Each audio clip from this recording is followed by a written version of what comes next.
Oh, okay. Thank you. They got a call. Aloha, my name is Malia Augustin. I serve as the chair for the Nānākuli-Māʻili Neighborhood Board number 36. I'm calling this meeting to order. Today is Tuesday, December 16th, 2025, 7 p.m. We're meeting in person at the Nānākuli Public Library and virtually via WebEx. A neighborhood board meeting is a monthly open forum between government representatives, elected officials, and members of the community. Members of the public have the right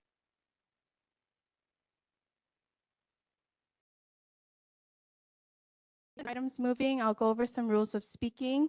If anyone wishes to speak, I'll ask that in-person attendees line up at the microphone here to my left. Those joining us on WebEx, please raise your virtual hand. When recognized by the chair, state your name clearly for the minutes. Comments must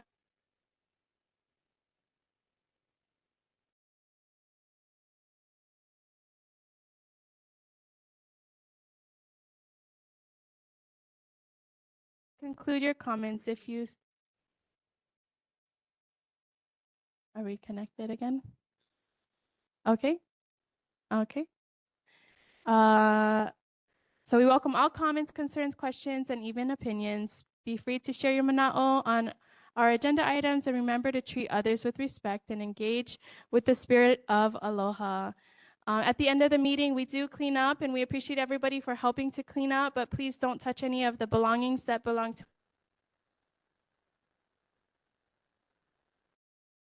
Kalikimaka. We're in December. Thank you all for making time to be present here today. We're going to open up with the pule with our board member Myers. Mahalo, Chair. For everyone that would like to join me with Pule Kako, please bow our heads. Heavenly Father, thank you for bringing us all here safely this evening. Mahalo for guiding our deliberations, our discussions, and our decisions as we make them tonight. Thank you for the gift of Christmas and our salvation, the birth of Christ, which leads to our salvation. Thank you, Lord. Lord, thank you for our upcoming legislative session 2026. Help each and every one of us board members and our community members for our community. Help us to have favor with the legislature in all the things that we need for our community. We ask all these things in Jesus' name. Amen. Amen. So we're going to start off with our city emergency. Our neighborhood board roll call. Go ahead. Alrighty. When I say your name, please go ahead and use the microphone. Board member Io. Present. Board member Tector.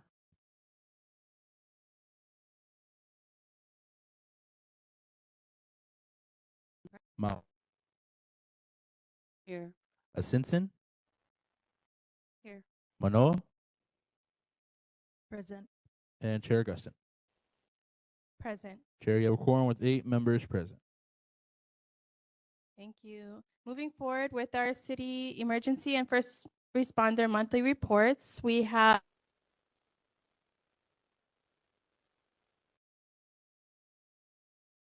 police online.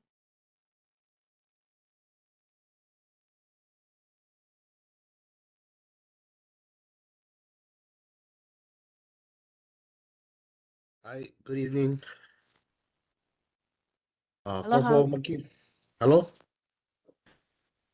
Yeah, Corporal Makino, Corey Makino, District 8 Community Policing Team. Online is also Sergeant Fumi Moroka. The statistics for the month of November.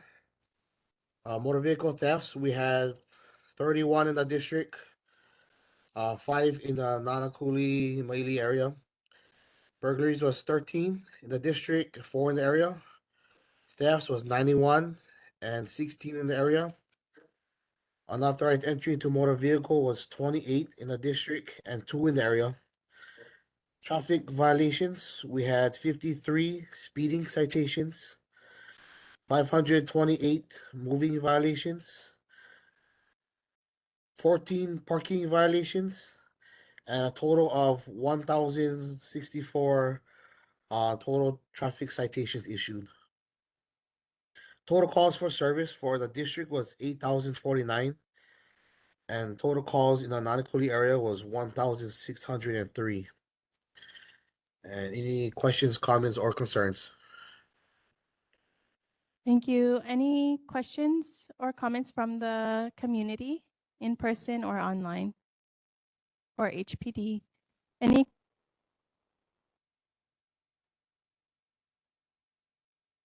question on the member? About his name, but I couldn't understand what he said when he said his name. So, the question would be the new statistical analysis.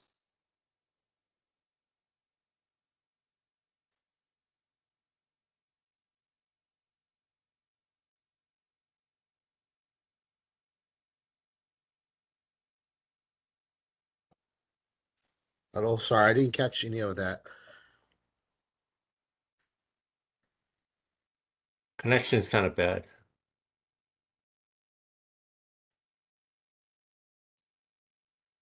Paul, can you repeat that? It's that new website where you can, or the public has access to define all the different crimes of whatever that you folks handle, crimes in the community, and specifically would be crimes in our area, broken down by arrests, whether it be adult, juvenile, or still under investigation. I think there's a website. I just need the address to that website. HonoluluPD.org.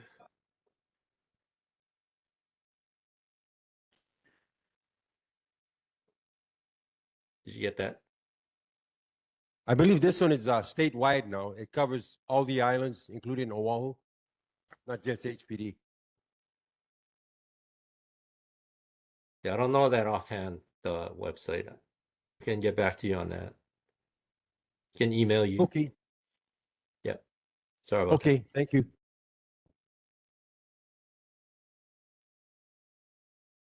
that. Any further questions from the board? Board member Asinsin? I just wanted to just mention how appreciative we are of our CPT.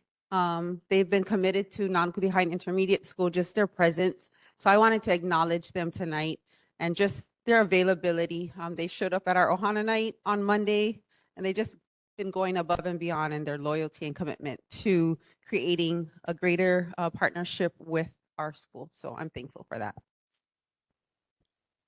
Thank you. Thank you. Thank you. Any further questions for HPD from the board? Thank you so much for coordinating with the mayor's office and the Operation Blue Light Christmas. You guys did an amazing job helping and assisting, and the keiki, we're so excited to see you folks. So thank you. We appreciate your time. And mele kalikimaka. We're going to take a short recess to reconnect our internet. Okay, calling meeting back to order. Next on our agenda, we have Honolulu Ocean Safety Department, Kelly Croney. Thank you, board, for having us here again. I'd like to give you some of the highlights that we had in November. Colina, we had an unconscious diver that we resuscitated. Tower 41, we responded to a 2-car accident. Tower 42, we responded to another accident. HPD officer was hit, rear-ended by the bus, I believe. Nānākuli, we had one case of a truck driver that pulled over and had difficulty breathing. We assisted him. 43, Māʻili Beach Park, we had multiple monk seal sightings. Trax Beach, we had 2 calls for 2 seals that people thought were dead, but they weren't dead. They were just sunbathing. We had a false alarm. Somebody had divers in distress at Trax. Kai Point, we had assisted 3 people on a kayaks that were stuck and needed help getting in. Tower 40, we had a young lady who passed out underwater, and we helped her to the beach and resuscitated her. Tower 40 again, that's Kai Point. We had multiple assists with snorkelers in distress. And other than that, we are introducing, I'd like to introduce our rescue operator, Bouvet, Bradbury, and one of our lieutenants, Blake Copperos, to tell you what they do. And also we are getting a container, a storage container for Nānākuli Beach Park. We're not sure about the location because we have to check with parks, make sure that we don't drop on our water lines or hit any sprinklers or anything.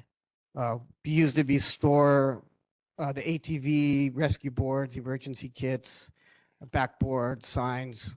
We're kind of out of the parks bathrooms over there now. So I'll introduce you to Blake. Explain. How's it, board? My name is Blake Copperos, Lieutenant of Ocean Safety of the Leeward Coast. Our primary area is from Kaena Point to Iroquois Point. We do a lot of response, believe it or not, everyone knows the big waves are on the North Shore and Makaha. But Nānākuli Beach has been something that we've always had a lot of. I mean, I have over 22 years of experience, and between depots, Nānākuli, and now Kahe, we have a lot of rescues and response from little kids to local adults to tourists now with the introduction of Po'olina. Other things to look forward to with ocean safety coming in the new year, starting January, we're part of the first responders, and the city is taking part in using Narcan to combat opioid overdose in our community. Also, ocean safety is one of the primary things we're looking at is the Ko'olina. As they change over the Paradise Cove, we're looking at maybe stepping our feet in that waters, in that lagoon. Other than that, any questions for me? Any questions from the community for ocean safety? No, seeing none. Any questions from the board? And then someone else was going to introduce. Okay, go ahead. Go ahead. Good evening, Melekalikimaka, Haole Makaikiho, community and board. My name is Bouvet Bradbury. I serve the Waianae Coast as a rescue jet ski operator.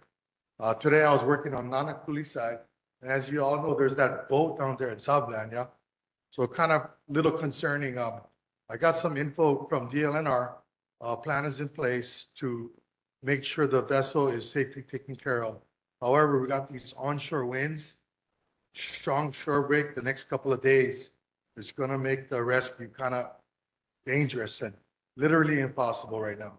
We're going to wait for that to die down, and they're going to come out looking like Thursday and Friday to take care of that bird. The lifeguards at Station 41, Nānākuli Zablan Beach, are going to be monitoring the boat and keeping the area safe. There's been multiple rescues by board, I believe, out at Kahe Point.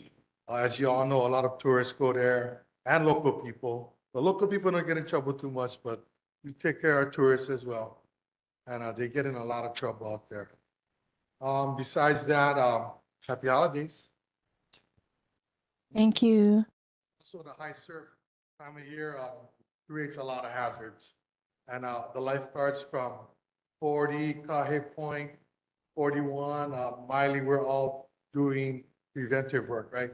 We're out there warning the public, making sure everybody's safe and swimming or doing their activities in the right areas. So we've been really busy with that. Thank you. Board Member Tector, Board Member Myers. Hi, thank you for your report. The question I have is, how could we get, I guess, junior rescuers like that two young boys that went fishing?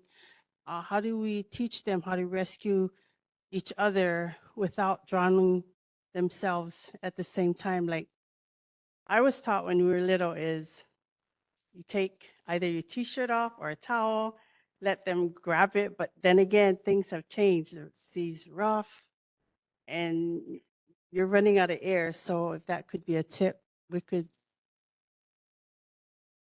First thing is I like to say, you see something, say something, as always. Call 911, first of all. Second of all, the Lions Club and the Rotary Club are implementing rescue tubes in unguarded areas and beaches to have someone to throw something out before they call 911. And it has instructions on how to do it. Call 911, tell them your location, tell them what you're doing, and throw the tube out. Like how you see on the east side of the island. They're implementing it on the west side.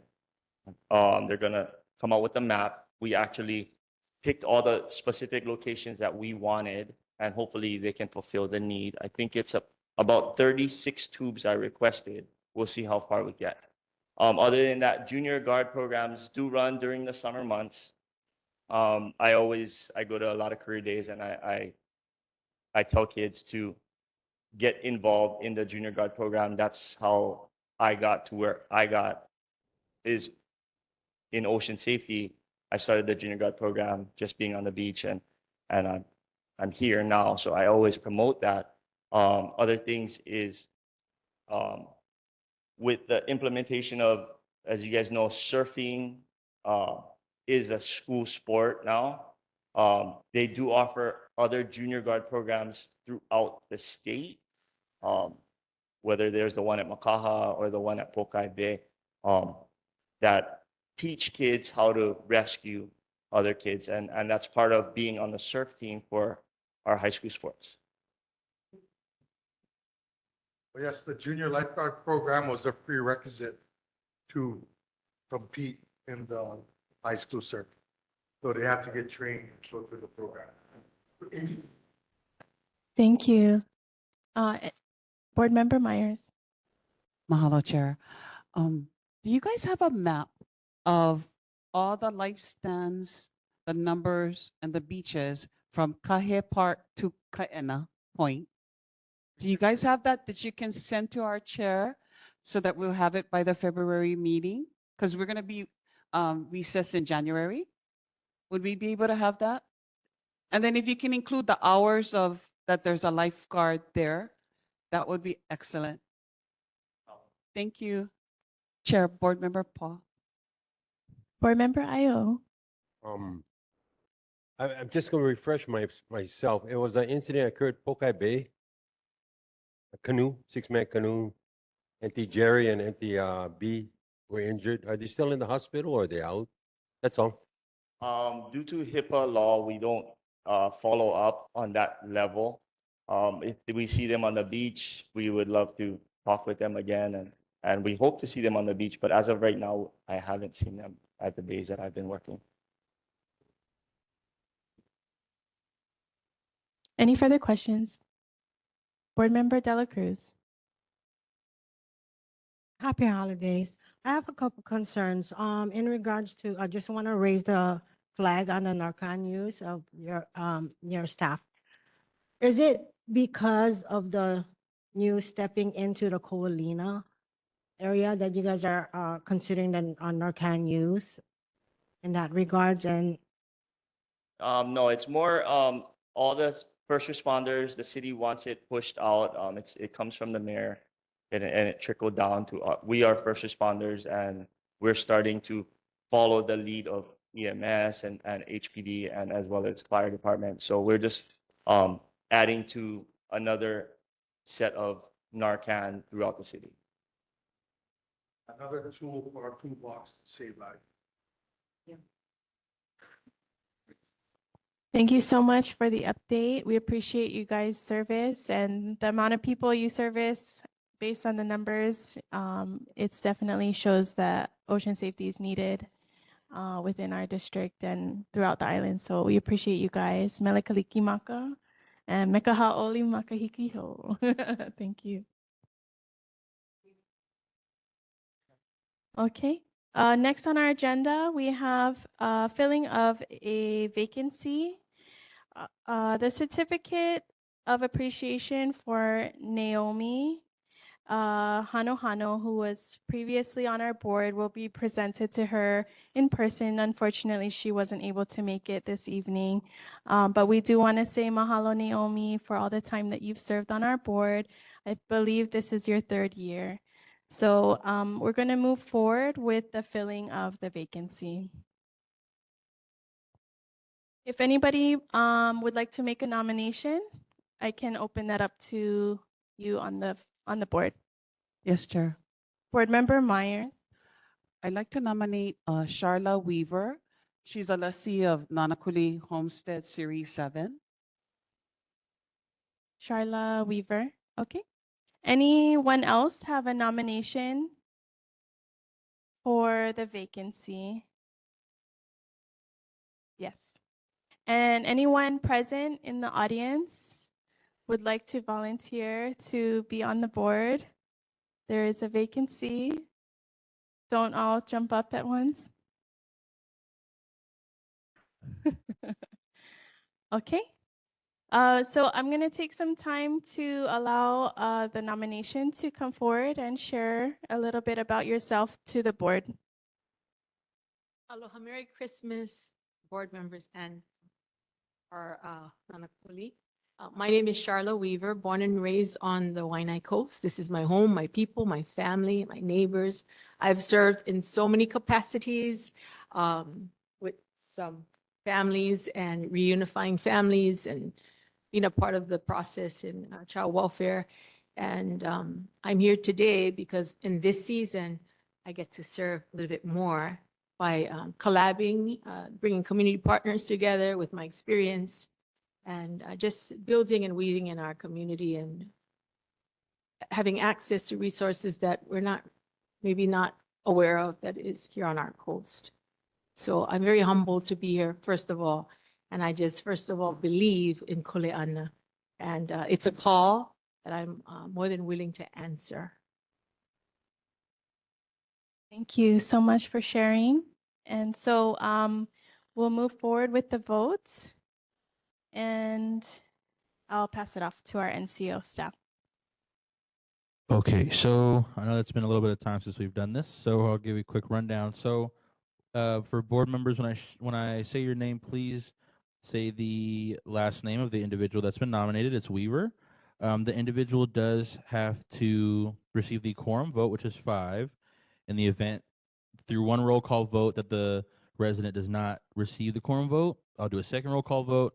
And in the event that is not met again, to the chair's discretion, we can do a third. If not, it'll be advertised at the next meeting in February. And again, just for the record, the resident's last name is Weaver. Board Member Ayo. Weaver. Board Member Tector.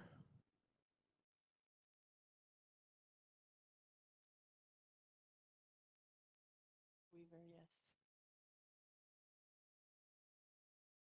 Or Cowles. For Miss Weaver, yes. De La Cruz.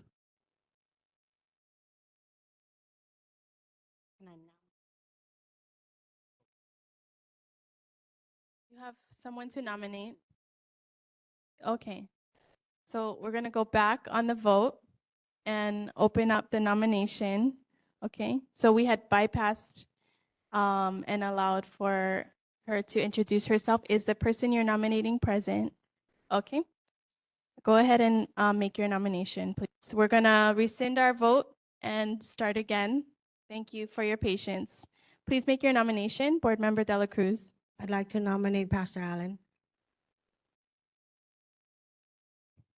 Okay. Do you accept the nomination?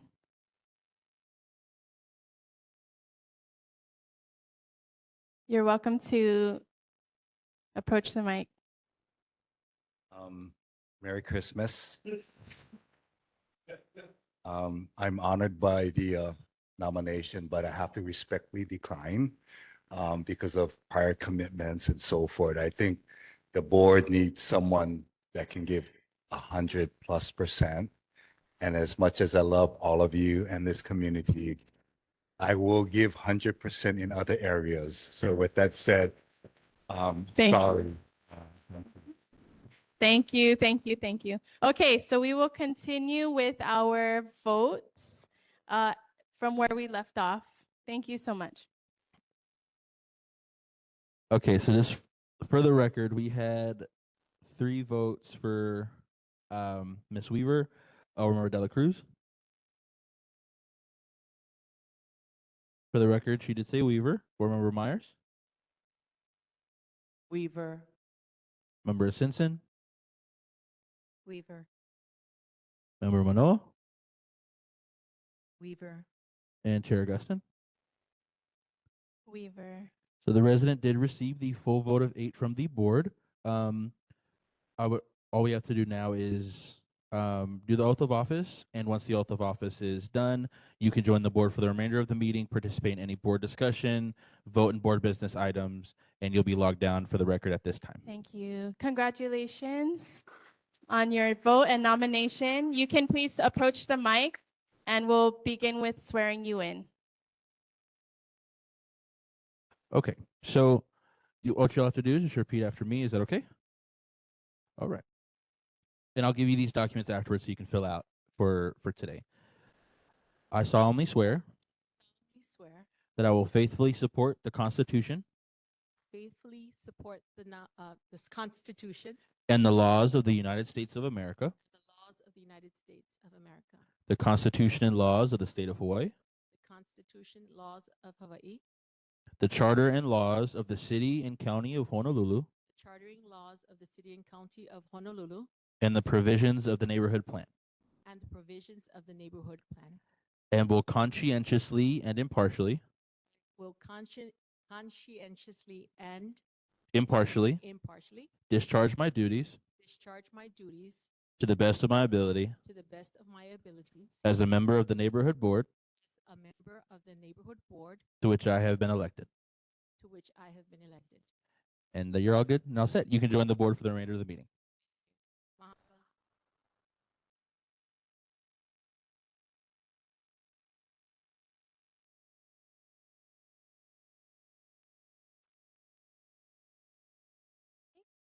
We are now a full board of 9 members. Thank you so much for stepping forward and hearing the call. So next on our agenda, we have state officials' monthly reports. Governor Josh Green's representative, Sharon Hurd, online. Good evening. Good evening, Nānākuli Neighborhood Board. Good evening. Pardon? Can you hear me? Good evening. Thank you. Yep. Okay. So, Chair Augustin, members of the board, from the Governor Josh Green, happy holidays to you all. It's a short report this month. I did previously send you a link to the governor's report, which is publicly accessible. He has a listing of all the events that he had and planned to do for December. I did previously download or upload to you, Chair, the map of all the dead trees identified on the coast that will be removed. And hopefully we'll be able to treat trees that have been deemed to be infested, and we can avoid the trees coming, dying and in the future. I did get your message that the board is interested in other than, just Department of Agriculture information. So I did comment to the governor's office that you're all very much concerned about the traffic safety with the untimely and premature, death of Taya, who was walking to work so early in the morning. And what we have to say about that, the Traffic Safety Department has a website, and I sent you the email address. I suggested signs and lights and flashing lights and bumps or humps. They said that they would prefer, or actually it's more valuable if the neighborhood would respond via the website and let the traffic department and of course Director Ed Sniffen know what you would prefer. Whatever it is that you decide to respond, the committee, the traffic safety folks wanted you to know that it's not going to be instant. They have a series of processes to go through. If it's a sign, they have to put it up. be months before that happens. But the bumps have been installed and are constantly being installed. Director Sniffen is a fan of the bumps, the humps. And finally, I understand that there was an urgency for the homeless representative, Administrator Park, to come. I did mention it to him. He is aware of the invitation, the open invitation, and he will get back to you, as he has been very busy with his Kauhale work across the state. So with that, I'll take questions. Any questions for the governor's representative from the community? Please approach the mic. Anyone online? Seeing none, moving to the board. Any questions for the governor's representative? Board Member Myers. Thank you.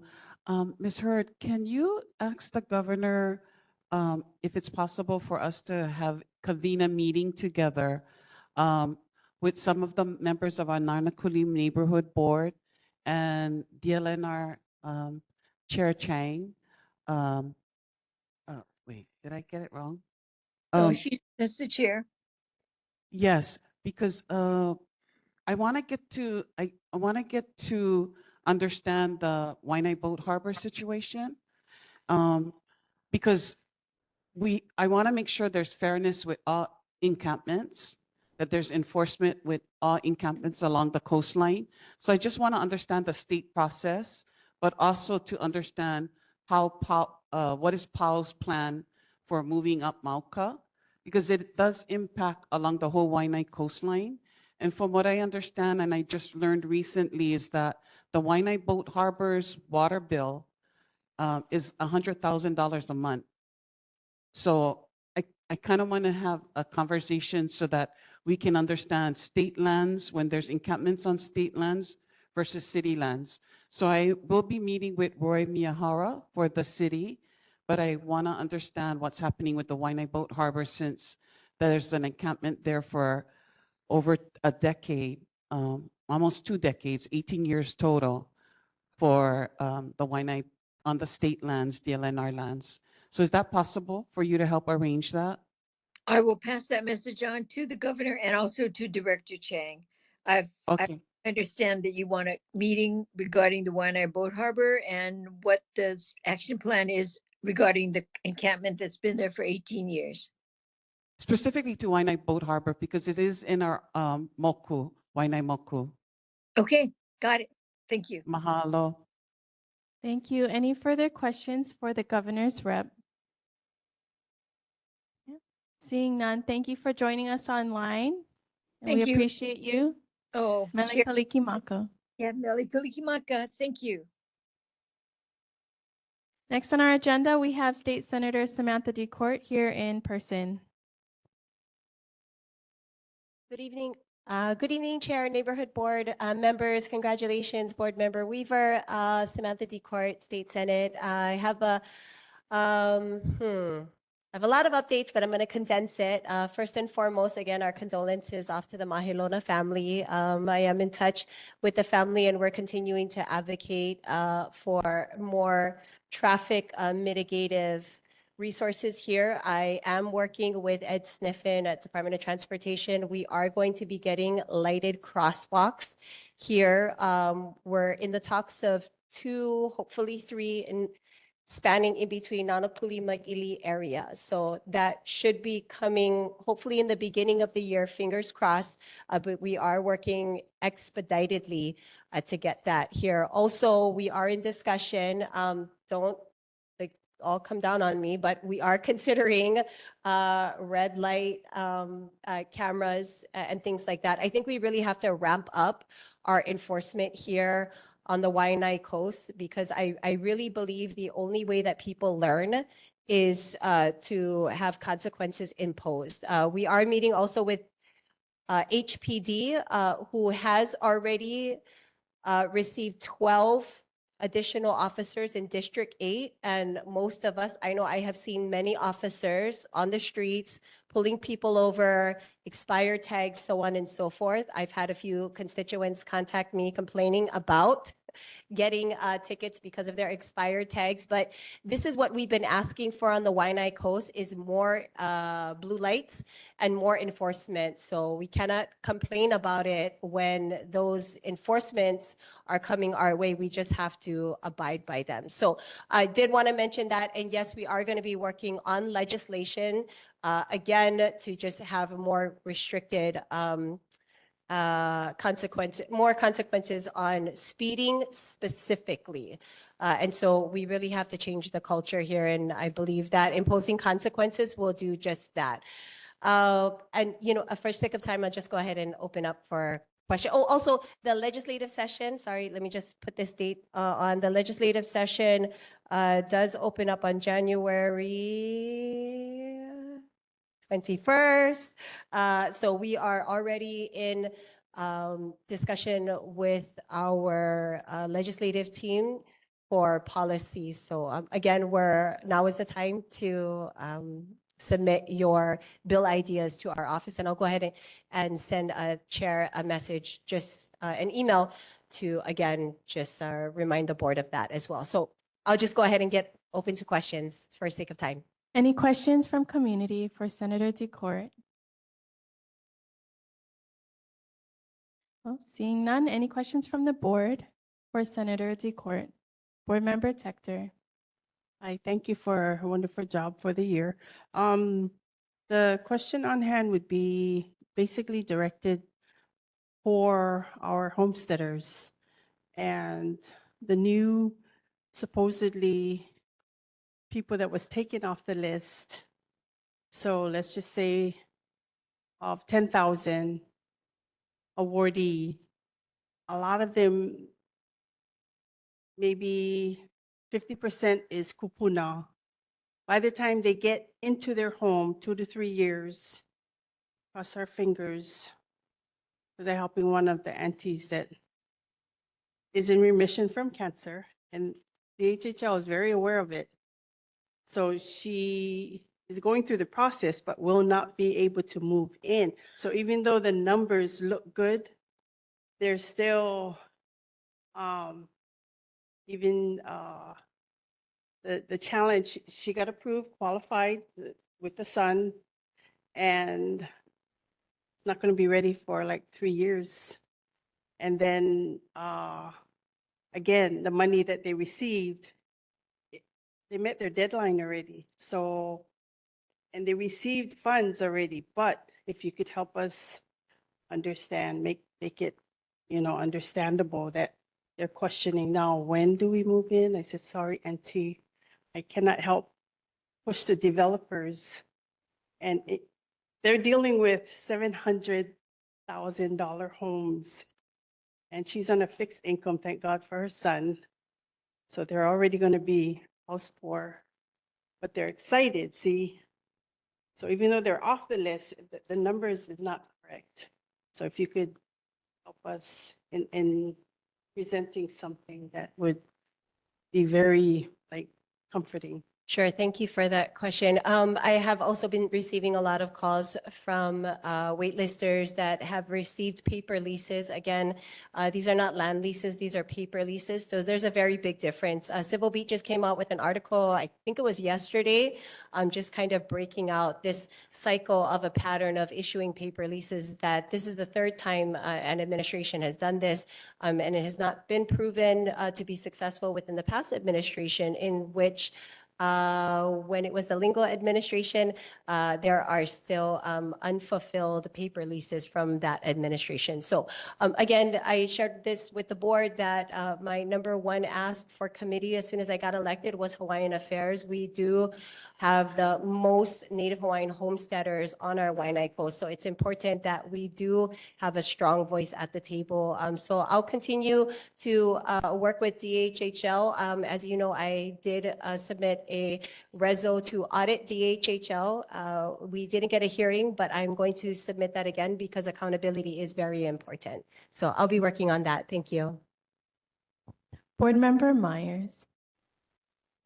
Senator, I would like to work on a bill with you in regards to DHHL to address those things, or even a resolution, because 2005, as the article said, 1,400 was issued, but 700, 20 years later, this is 2025.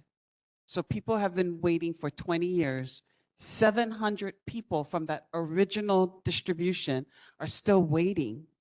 700 people. We received $600 million, and those 700 people are still waiting. And according to the article, 7,000 people, 7,000 waitlisters are going to be given paper leases above the 700 that have been waiting for 20 years that the 600 million never addressed. And I think those things have to be addressed by the legislature because yes, those people are bringing up that they can give it to their family, right? They can have a successor. But what if the successor dies? So if I'm still waiting 20 years later, I pass away, I leave it to my daughter. What if my daughter passes away and still waiting? So I just don't understand 20 years and 700 people are still waiting. And instead of addressing the 700 with the 600 million, they're adding on another 7,000. So that is something totally unbelievable to understand. So yes, the justification is, oh, instead of on the wait list, you're gonna have a paper lease, but it's still a waiting game. And it's still, again, more trauma, more and more trauma for our community members. I don't know how much more than 600 million you can throw at the problem and still leave 700 people waiting for a lease. So what is it gonna take? So I don't see that the solution was handled with the 600 million. So I don't see another 600 billion is gonna help the situation because again, as I stated to DHHL, you're selling us a $750,000 3-bedroom home in Maui, in Pu'uhonua. We cannot, that is unbelievable. We don't want $4,000 mortgages. We're Hawaiian homelands. So anyway, I really feel that everybody should have the opportunity. You want a small home, you want a container home, and not be the developers being the winners with our money, rent to own, or a $750,000 mortgage. So I just feel that the legislature has to get involved in solving that problem instead of throwing money in it just getting sunk. Mahalo. I agree. Thank you very much. I've been sounding the alarm on these paper leases ever since they manifested again, because with the 700 unfulfilled paper leases from 20 years ago are still existing. I mean, that's just not okay. And then in addition to that, with the 600 million that the legislature allocated in 2022, I mean, what do Hawaiians get out of that? A $700,000 home? Like, I don't think so. So again, these are all issues that I continue to sound the alarm on. This is not okay, and we should not be okay with this. And I just want to encourage the beneficiaries, homesteaders, waitlisters to please participate in the DHHL Commission meetings and make your voice heard. But these are very, very strong concerns that we on the Senate side are looking very, very closely at. We do not take it lightly, and we are not here to frivolously be spending taxpayer money if we cannot produce affordable homes for our homesteaders. And I'm sorry, but $700,000 for leasehold land, you don't even own the land now. $700,000 for a leasehold land is not acceptable for Native Hawaiians. It's actually very offensive, and everybody on that list should be very offended. Board Member Manoa. It is interesting that you say beneficiaries make sure that your voices are heard. Last night's meeting, we could not let our voices be heard because we ran out of time. And so I think they did, and I hope Diamond is here today to present, but they had packed the agenda so much that at 8:20, we were told there's no time for questions. And so, how do I say it nicely? Yeah, thank you. Thank you for saying it for me. You know, they should be limited to the amount of time they present, like everybody else, and actually give time to the beneficiaries or others to speak. because nobody was able to speak at the end of the meeting because they called the meeting. Thank you. Yeah, well, at the end of the day, people are not stupid. So when you put a very important agendized item at the end, and you just allow the time to drag on, then again, this is a very offensive way for the community to be engaged, but then not allow their voices to be heard. We see this all the time at DLNR meetings. They're famous for doing that. They put all the controversial topics at the end, and the next thing you know, they're running out of time.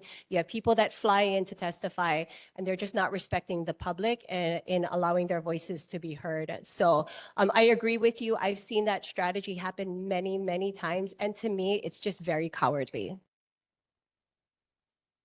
Any further questions? Seeing none, thank you for your time. We appreciate you coming in person. Okay. Normally, we open up for community and then we move to the board and we don't go back to community, but I will allow for the two who have raised their hand to ask their question. Patty and then Salcedos. Thank you, Madam Chair. I apologize. I missed. Can you hear me? Can you hear me? Yes. Yeah, okay. I apologize, board. Thank you so much. Nānākuli-Māʻili board members, congratulations, Ms. Weaver. I know you do such a great job on the board. Thank you for all you folks do, Nānākuli Neighborhood Board, for the year and just all the strategy. Thank you to our Senator Samantha DeCord for your hard work. You're always a mover and a shaker. Mana Wahine. I wanted to bring up some important points was, and when you work into the legislation, Hawaiian Affairs Committee, is the DHHL SASPU conversion. This is such an important subject for DHHL, our beneficiaries, and as noted, there's over 30,000 conversions that needs to be done along the Leeward Coast. And what is so important is that our kupunas, our people cannot afford the cost of this conversion that mandatorily that they have to be doing. So it's so hard to have our kupunas and beneficiaries to take the cost of the SASPU conversion. A suggestion is we have NAHASDA funds, federal funds. These funds that DHHL has is for rehabilitation for our beneficiaries. One, for things like this, SASPU conversion. And two, what is difficult at DHHL is that beneficiaries, our homes don't have equity. So we don't have equity to do home improvements.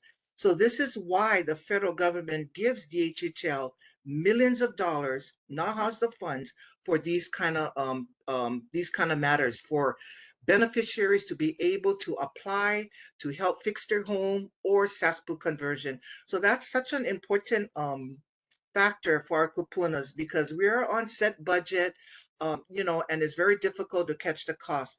The other thing, Senator, I did want to bring to your attention, if you ever had an update on the Ulukokekui project from DHHL, and it changed so many times throughout the year, even when I was chair, but I think you need to be on it to see what are they going to do and what developer is going to do to the updates of the Ulukekekui project for the community. So these are just the two highlights that I wanted to bring to your attention as you move into LEDGE 2026 and bring it to the attention to the board. Thank you so much. Thank you for all you do. Happy holidays and blessed new year. Aloha. Thank you. And Salcedos. Aloha, Senator. I just wanted to inform you folks that, coming up Makah Valley Road, right across Noholio East Side, there is a merger homes that was put up and it's already licensed and ready to go up. Bathroom, kitchen, everything, kitchen sink and all that. And it costed them $34,000. Less than what the DHHL was going to be selling the homes to the lease, on a waiting list. So you think about it, getting 3 of those modules and turning the other 2 into bedrooms, it's come out less, way less than what they turn around and waiting for people on a waiting list and selling it. It shouldn't be about profit. It shouldn't be about contractors' profit or DHHL's profit. It should be about the taking care of our people and putting them on a land. They got the land, give them the land, let them get the modular homes. So I really highly suggest that you folks look into the modular homes. It's already on the island. It's been on the island for years, but no one really took the extra step. So I am going to try to bring some paperwork to the board so they can understand, and DHHL so they can understand about the modular home, because I'm really getting overwhelmed and frustrated, and people trying to figure out or qualify to be on a homestead. That's why I removed it myself 20 years ago. I'm not going to wait dying on a list. I removed it myself on the list intentionally because it's not worth it. Hundreds of years our people been fighting. So they got the land, give them the land. It's not about profiting. It's about pleasing and letting them have a place to lay their head. The land is not ours. The house will be theirs. So that's my intake. And I'll look more into the modular homes because I had seen it myself, and I'm just dumbfounded that no one even brought it up. So I just want to mahalo you and doing your best you can for our community, but modular homes. And they're not about making big profits. They're about putting shelters over people's head. Mahalo. Thank you. Thank you for coming in person. We appreciate your time. Nānākuli-Māʻili. Next on our agenda, we have State Representative Darius Kila joining us online. Hello, board members. You folks can hear me? Yes. Okay, perfect. Merry Christmas. Happy holidays, everybody. We head into December. It's been a great November, to say the least. I want to let you folks know that I think it's going to be shared later, but the Office of Hawaiian Affairs is hosting a community briefing meeting tomorrow, hoping to get input from Westside residents. And I think this will be a great opportunity for you folks to be involved. Members of the Native Hawaiian Caucus in the House had a meeting with the governor to kind of express the community's rightful concerns about land lease negotiations that have been occurring. And in some of those things that he has mentioned, he is asking the military to put forth several $billions to address different things that are being proposed to help remediate some of our community. But again, I still think, to what we have told the governor, without the proper engagement, you would stand to continue to hurt the people that feel disenfranchised the most by military presence. In the interim as well, it has been an interesting discussion along the regulations, as you folks know, as e-bikes, as they proliferated. This last month, the notice went out to parents who have students in the Department of Education about the regulation that exists. I'll make sure to send you folks a copy of that so you folks know what's actually being asked of, so that they're aware that they are staying in compliance with the law and whatnot. I do want to thank everyone who joined us this last December 9th and this December 10th to promote safe driving amidst our holiday season, because as much as the Mahelona is also experiencing heartbreak, there is the Kamako Ohana, who we extend our condolences to, who is still asking for the public to share any information that they may have leading to the arrest of the individual that caused the hit and run accident. So as we travel and traverse this holiday season, I just ask folks to continue to be safe on our roadways so everyone can get home safely. And the legislative session is upon us, and we will be continuing to work on legislation that will benefit our community, but also staying maka'ala to the things that may not.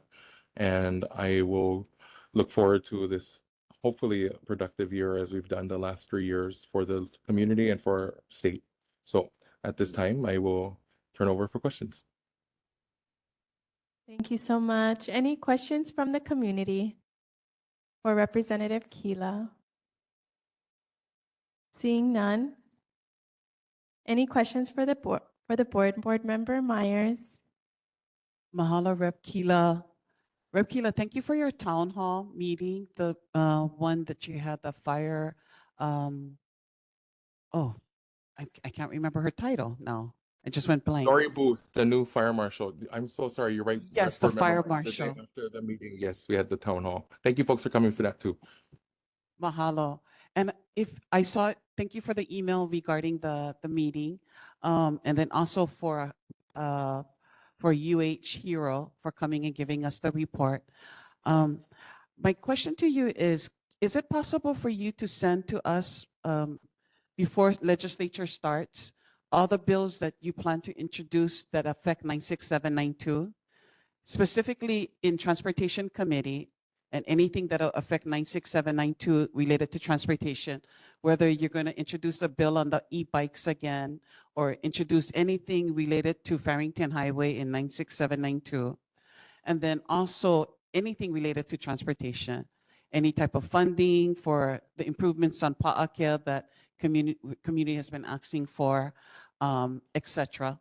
And then also any other issues that you're going to be introducing bills, so then that way we can, be prepared for potential support or testimony, and watch out for those hearings that are going to come up for your bills, specifically for 96792. Because I know that you'd lump up everything like statewide, and then also, are you going to introduce anything to help us get the SRO back again in Nānākuli High? So Thank you, that's my Board Member. questions. Yeah, of course. Thank you, Board Member Myers. If I can start at the top. So Farrington Highway, there are actually no bills that we need to push forward, as I believe actually by the end of the month, the request for proposals is going to be going out to commence the Farrington Highway widening, which will take our 5th lane from Helelua all the way down to as far as Mohihi, I believe, or Hakimo, depending how far we get. And this will bring the requested upgrades of sidewalks, drainage, and some of the safety concerns that have been raised in the Farrington Highway corridor. At Kawai Hona, specifically, post the accident, I believe it was either somebody on the board or a community member mentioned the concern and lack of signage. So there was actually a new school speed limit sign that was installed, reminding motorists that on that stretch in front of the school, it is 25 miles an hour. We're just waiting for the flashing light that will be reminding motorists when that speed limit is effective. And yes, to your point, we have the cleaned up version for the e-bike bill that will be introduced with the blessings of the Attorney General that they will not be requesting a veto on that bill. And with the fast track, it can hopefully be signed to allow us to get universal adoption, because what's happening across the state is that the counties are trying to lead without any framework. And so the issue we're running into is there's conflicting definitions in every single county. So if the state can adopt uniform code, it allows the counties to take it further if they want. Regarding the SRO legislation, and Chief Vanek will quote you, and I would assume that he would say this, the intent is to execute the extension and of the contract for SRO officers to be placed at the school, if not by the end of the school year, the beginning of the next school year. They have the funding. It has been much more, I would say, better actually at HPD, because actually they can pay more. They're utilizing them as 89-day hires, but this process will give them money to actually make a better income than if it was ran by the DLE as of right now.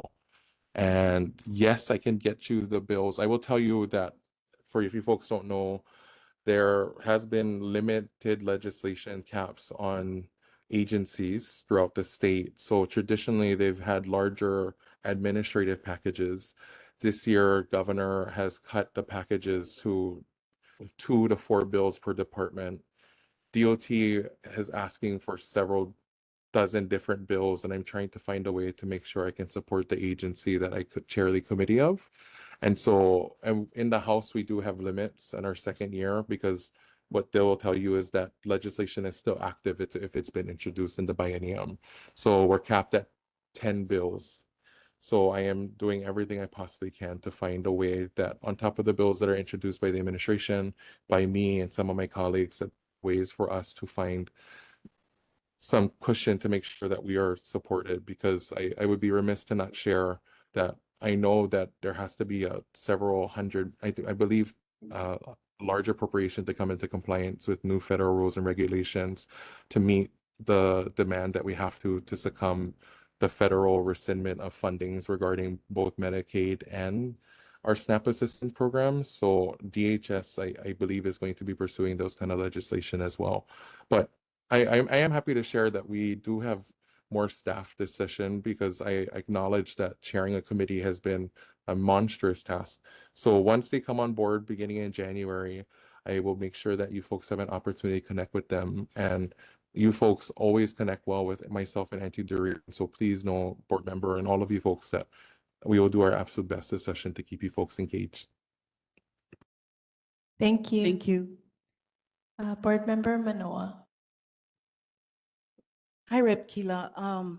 As you were talking about the speed limit near schools, I was reminded of a news, I don't know, cast announcing that speed limits near schools are being reduced from 20 miles an hour, 25 miles an hour to 20 miles an hour. And that that hasn't been, I guess, enforced because of the lack of signage, which was on the news. So should it be that it's 20 miles an hour? If I can clarify, so the ordinance that the county passed allows them to enact speed limits in areas that are deemed school zones to take it from the general 25-mile-an-hour down to 20 miles per hour. What the city and county did not anticipate was knowing how much signs needed to be changed and replaced. And if I can just share, right, it's not necessarily just changing the 0 to a 5. I think you folks have seen some of the signs and held them. They are different material to stay in compliance with FHWA or federal highways. All of these things have to be of reflective tape and made to standard and size. So at the county level, Councilmember Tupola folks have been trying to work with Department of Transportation to implement that. But the other complexity that exists in our community is, I would be remiss to share and say, that Kawaihona's school zone abates the largest thoroughfare in the community, which is Farrington Highway. I'm not saying that we can't look at exploring what that speed limit would look like, but I think when folks have already talked about it, they are very much, I don't want to say selfish, but it is going to have to be a change of behavior. And I do want to acknowledge that our Honolulu Police Department has stepped up their enforcement in a lot of areas to be present on our roadways, especially amidst what's happening. So for us, though, it's going back to what you're saying, the Farrington Highway is actually the state jurisdiction, and our school zone could be reduced to 20 miles an hour if DOT adopted it, but they are also aware of the capacity that Farrington Highway serves. Because if you look at the stretch as you come into Nānākuli, it's 30 miles an hour. The speed humps drop to 25. That's a safe speed limit to go over. Then it goes back to 30. The school zone is 25. Then you're 30 all the way up until you get out of the Mohi area and back to 35. So we are looking at trying to how we could address that potentially. I mean, even acknowledging, I think folks have asked for installation of speed humps or speed tables, but Farrington Highway in that corridor is a 5-lane road. It's been much easier to implement those on our 4-way roads with 2 lanes of traffic each direction. The turning lane adds a complexity of the speed table, I will share. But we are looking at innovative ways. This last meeting I sat on with folks, it's what's known as a safe route to school. In other municipalities across the state, they implement what's known as raised intersections. So the speed limit, the speed table actually is the intersection. And that way it allows an elevated pathway that pedestrians are not crossing at the same level of cars, and that the speed limit is then forced by the fact that this is a raised crosswalk and it's the whole intersection. So I do applaud DOT at trying to look for innovative ways to address the many problems that the state's bringing up. All right, thank you. Thank you. Any further questions for Kila? Thank you. So I think one of the comments that was made at our last meeting was if guardrails could be added to all schools that are located on a highway. And so I kind of did some look, but we have Waianae High School on the highway, right? We have Kawaihoana on the highway.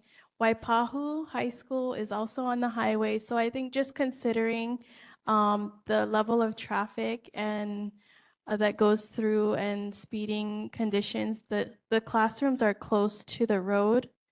And so just wanting to know if that's something that can be implemented as well this upcoming legislative session, statewide, just having an extra guardrail in those areas for a protection. If I could share, actually, the biggest challenge we're facing right now at Kavaihona is that folks are illegally parking on the sidewalk when school is not out, and it has created a dangerous situation for all the students there. I appreciate Kumo Crew, who has really cracked down on his families to make sure they're aware of what they are not supposed to be doing. But to your point, Board Chair, we've tried to figure out a way to safely protect the sidewalk because it's one of those one-off situations where it has been shared. What if somebody in an emergency vehicle has to access the sidewalk? Again, that is like a one-off situation, but I hear you because I think to some Thank of those areas, as we do protected pathways, our school zones need them. So I'll Thank try to you. see. Can you share also what committees you're in this upcoming legislative session? Your chair Yeah. for transportation, but so that we can direct specific requests to you. Well, I would add, right, I chair a committee, but I am still engaged with every legislative part of the legislature.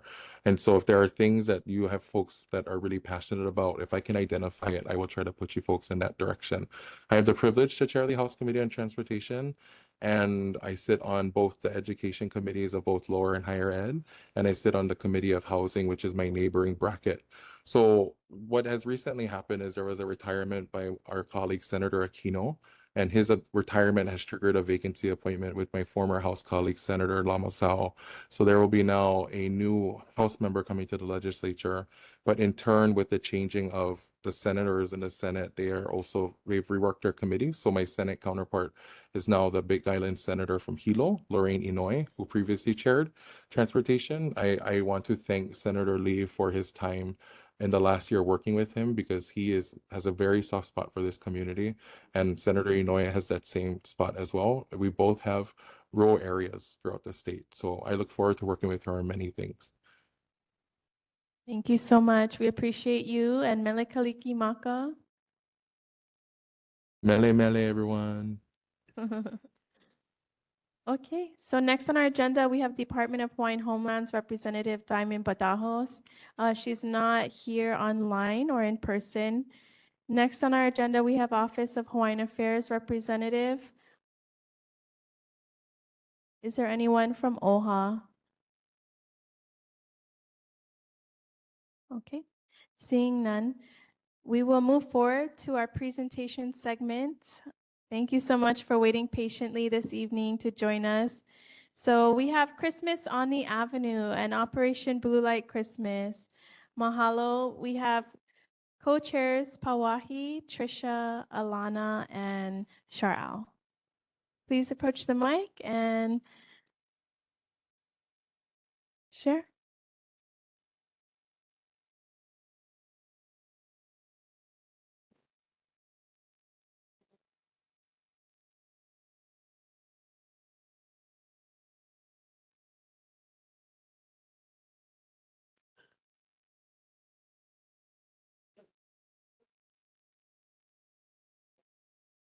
If anyone who is not presenting, if you were a part of the Christmas on the Avenue, please stand so we can provide you with the ho'okupu. And if our board can also give an applause to those who have helped with our Christmas on the Avenue. Thank you.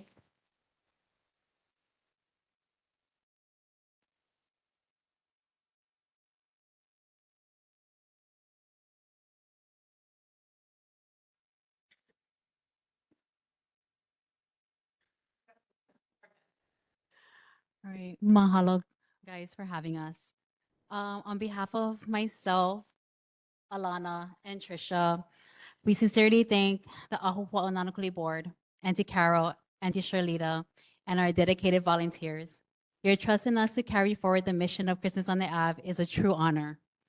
We are humbled to continue this tradition, knowing it is built on love, vision, and commitment you have shared with the community. Pupukahi I Holomua, unite to move forward. This was a theme for Christmas on the Ave 2025. Our vision was to unite community organizations, churches, businesses, and schools with one shared purpose: to bring joy and create a safe, welcoming space where multi-generational families could come together and celebrate. This year, that vision truly came to life. We introduced several valuable resources to the community through the support of Department of Hawaiian Homelands, Malama Learning Center, and Waianae Comprehensive Health Center, which provided first aid community health services, including access to health insurance, SNAP application, and renewal assistance, transportation support, and Keiki car seat programs. Additionally, partners such as Operation Blue Light, Office of Hawaiian Affairs, Hawaiian Council, and Elepaio Kupuna Pantry, which distributed 400 kupuna pantry bags that night, also played a vital role in supporting families in meaningful ways. All while all of these resources were impactful, if I had to choose my favorite part of the event, I would say it was the volunteers. Together this year, we brought Lirikai Canoe Club, Powerhouse Church, Waianae Assembly of God, Nānākuli-Māʻili Protestant Church, the Nānākuli-Māʻili Neighborhood Board, Kawaihona o Kana'oao, Nānākuli High and Intermediate School, Nānākuli Elementary School, Teen and Adult Challenge, and dedicated community members, some serving across 4 generations. We were able to create a fun-filled, safe environment for everyone to enjoy. We would also like to extend our heartfelt mahalo to our community sponsor, whose generosity and partnership helped make this event possible. Ko'olina, Huli Huliao, Nānākopona Protestant Church, Sure Can, Unitech, Unity Sounds, Nevera Productions, Tamura's, Hiko, PVT, US Reno, Kekava's Rental, Kapolei Massage Institute, Waianae Coast Comprehensive, Kamehameha Kaia'ulu, Event Sanitation Plus, Alliance Studio, Darius Kila, Elepaio, Nānākuli-Māʻili Neighborhood Board, Kawaihona o Kana'oao, Nānākuli High School, and Ho'opulapula Academy. Together, we truly lived out the meaning of Pupuka'i Olomua, uniting as one to move our community forward. And I'd like to give the rest of the time to Operation Blue Light, Pastor Allen.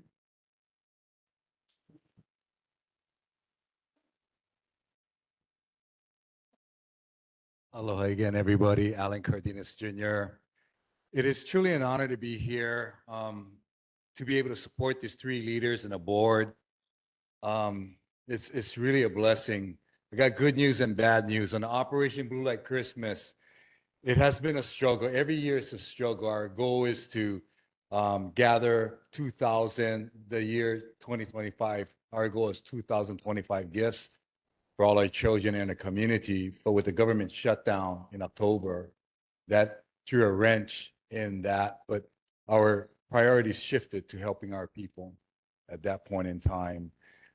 So the good news is, in spite of the government shutdown and not having the support from the Toys for Tots and the Marines and all of that, the good news is we were able to gather 2,027 gifts for the children in our community. So that in of itself, and really what happened is the community heard about the challenges and the community stepped up. People will come to church with 5 gifts, 2 gifts, and so forth.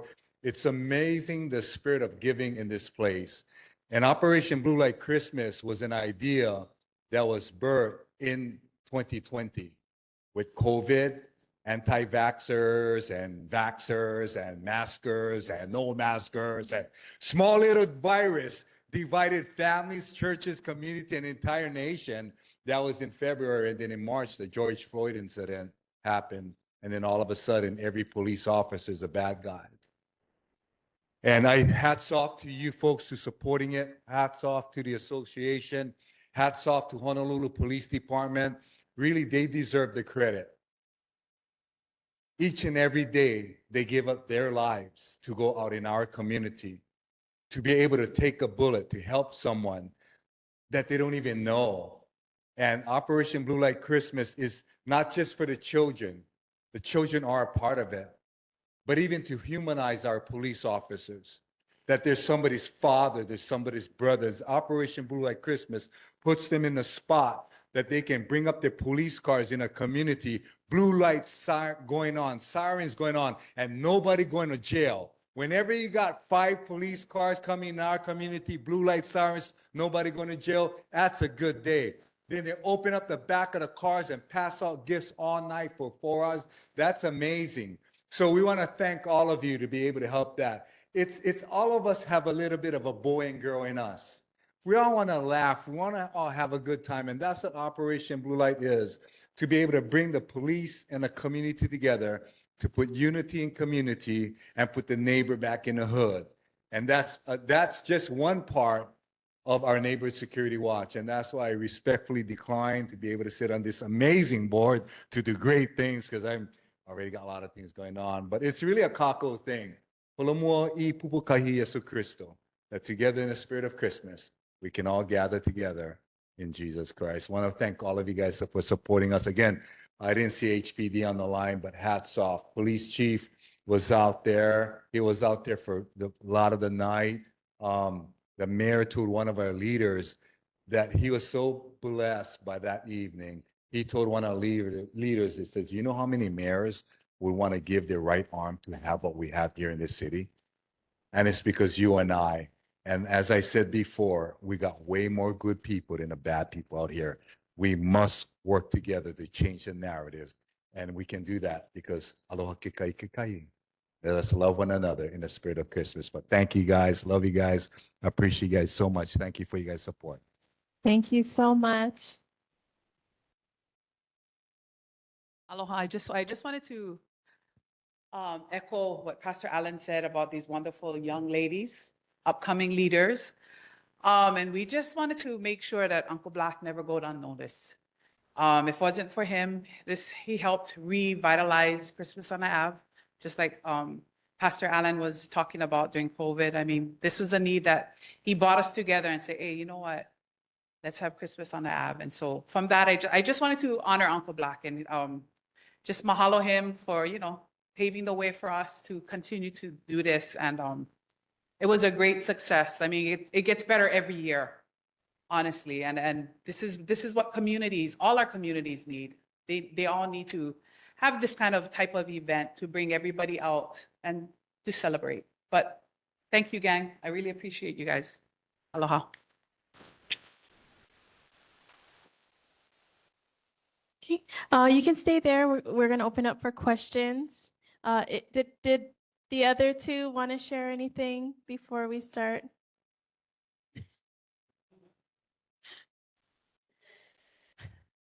Okay, I'm going to open up. What? Yes, we're going to open up for questions from the community. Okay, any questions or comments from the board?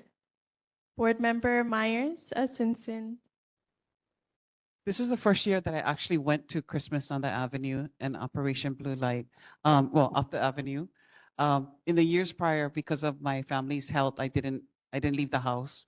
So I only saw the videos. So I just wanted to acknowledge that for my own, when Auntie Pua, I'm so grateful Auntie Pua and I walked up the avenue together, and there were a lot of families. I saw strollers, I saw families, I saw kupunas, and it was wonderful to see a lot of people, including I think people from outside of 96792. And so what I really, really appreciated, and it would be a great thing to Hanaho, was there was a lot of places to sit down and have your meal, and kuka with your family members or fellowship with strangers, etc. So we went and stopped and ate between 4th and 5th Road, and then we went up to 6th Road to the seating area in the 6th row right behind the stage. So it was wonderful that there was seating available. It really, really, really made a difference because it wasn't like you had to just go and, you had to bring your own chair. So I saw a lot of people enjoying it. It was wonderful to have the bookends with the music on 3rd Road and 6th Road. That really, created that festive. And then shout out to the MC on 6th Road because I wasn't down by 3rd Road. So I just really appreciated the 6th Road Ohana up there. And, it was just lively. And I appreciated that they allowed our neighborhood board to introduce ourselves and to, give a shout out for the community to come out. So that was just wonderful. It was really all about community, sharing community, and just highlighting all of the organizations. And I just wanted to let you guys know you need to change the survey form because you should separate 51 to 60 and 61 to 70 and then 71 plus. You would put me right into the AARP, okay? So I didn't realize after I got to Fifth Road that I could have go get one kupuna bag. When I saw that, I got grouped up in that group.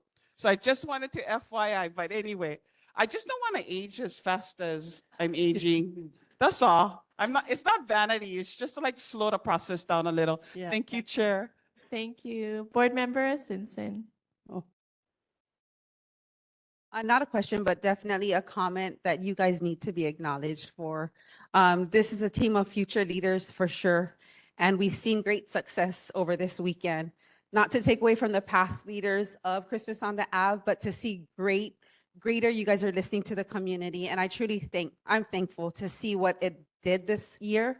I've been able to participate for the last few years since after.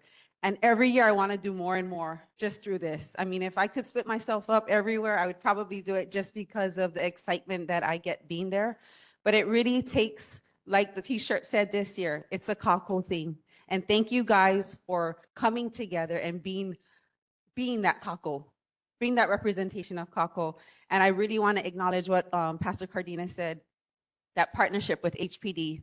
I'm definitely an advocate for that because I think that's what our community needs. The way we look at HPD has to change. Our perspective has to change. So as long as I can participate, whether it's here or at our school, I'm gonna do that to help our community see that they might be people in uniform and they might be representing the federal, the state, whoever you want to say, but there's still people who care about our community. And I thank you guys for giving them that opportunity. And our valley needs to continue to see wins, and this is an amazing win. So thank you guys for just being a part and allowing our valley to demonstrate what a community looks like when they come together. Thank you guys very much. Board Member Tector. Yeah.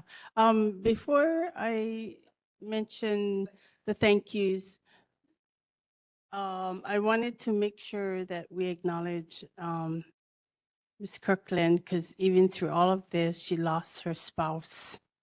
And she still has that smile on her face and,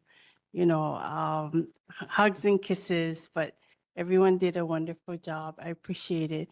And then to the survey, if you leave an open ending why, people gonna put the simple answers, I like it, or because, or it could be share your thoughts. So that's my only, like, if you say why, they would say why, what, because.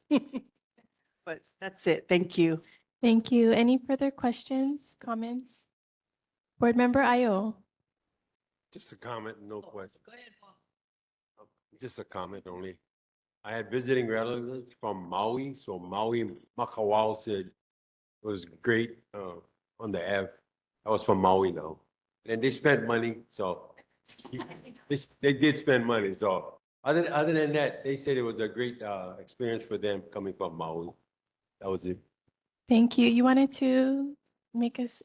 I just wanted to say that the board is just, we couldn't do it without them. We're there to be there for them, whatever they need. But they took over and they did everything. They, no complaints that I know of. And, Shanson, he was right in the midst of it with the rest of them. And they just did. No, I mean, they worked it out and we don't even know if they had fights or something like that. No, I don't want to do that, that kind of stuff. But they dealt with it and they never complained to us. And, they just did. And so we can't even think of how we could have done it without them.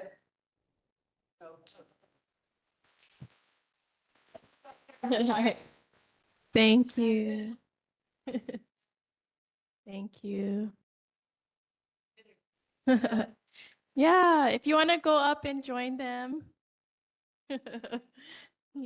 So I just want to say a comment. Logistically, I think this Christmas on the Avenue, the placement of the booths and the way that you guys adjusted, because it gets crowded. Like every house in the valley empties itself and comes to the Ave. And so seeing how packed it gets, you guys adjusted from last year and you could tell the difference because there was a constant flow. And so there wasn't, you know, really popular food truck across from really popular food truck that gave us a roadblock in the middle. You guys, I could tell that it was very strategic in the way that you placed your booths. So props to you guys. Thank you so much. And I know a lot of local families who are, and we were a vendor, who are doing their mom and pop DIY stuff and they're also benefiting financially during the holidays, and you give everybody that opportunity to, you know, make that extra income to bless their family during the holiday season. So thank you so much for what you're doing through that. About the food and stuff, that this year they put all the food On one side, yeah, that's what I noticed. like people selling next to the bar. This year, that all the food was on one side and all the trinkets and other stuff was on the other. So, Yes. Thank you so much. So we're gonna go ahead and take a short recess so we can take a photo together. Okay, thank you so much.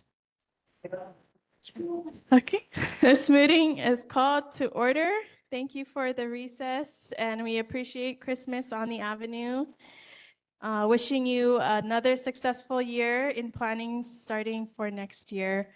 We're gonna pass on presentation item B and move forward to the city and military official monthly reports. Oh, residents and community concerns. 2 minutes. If anyone would like to voice a concern, please approach the mic, state your name.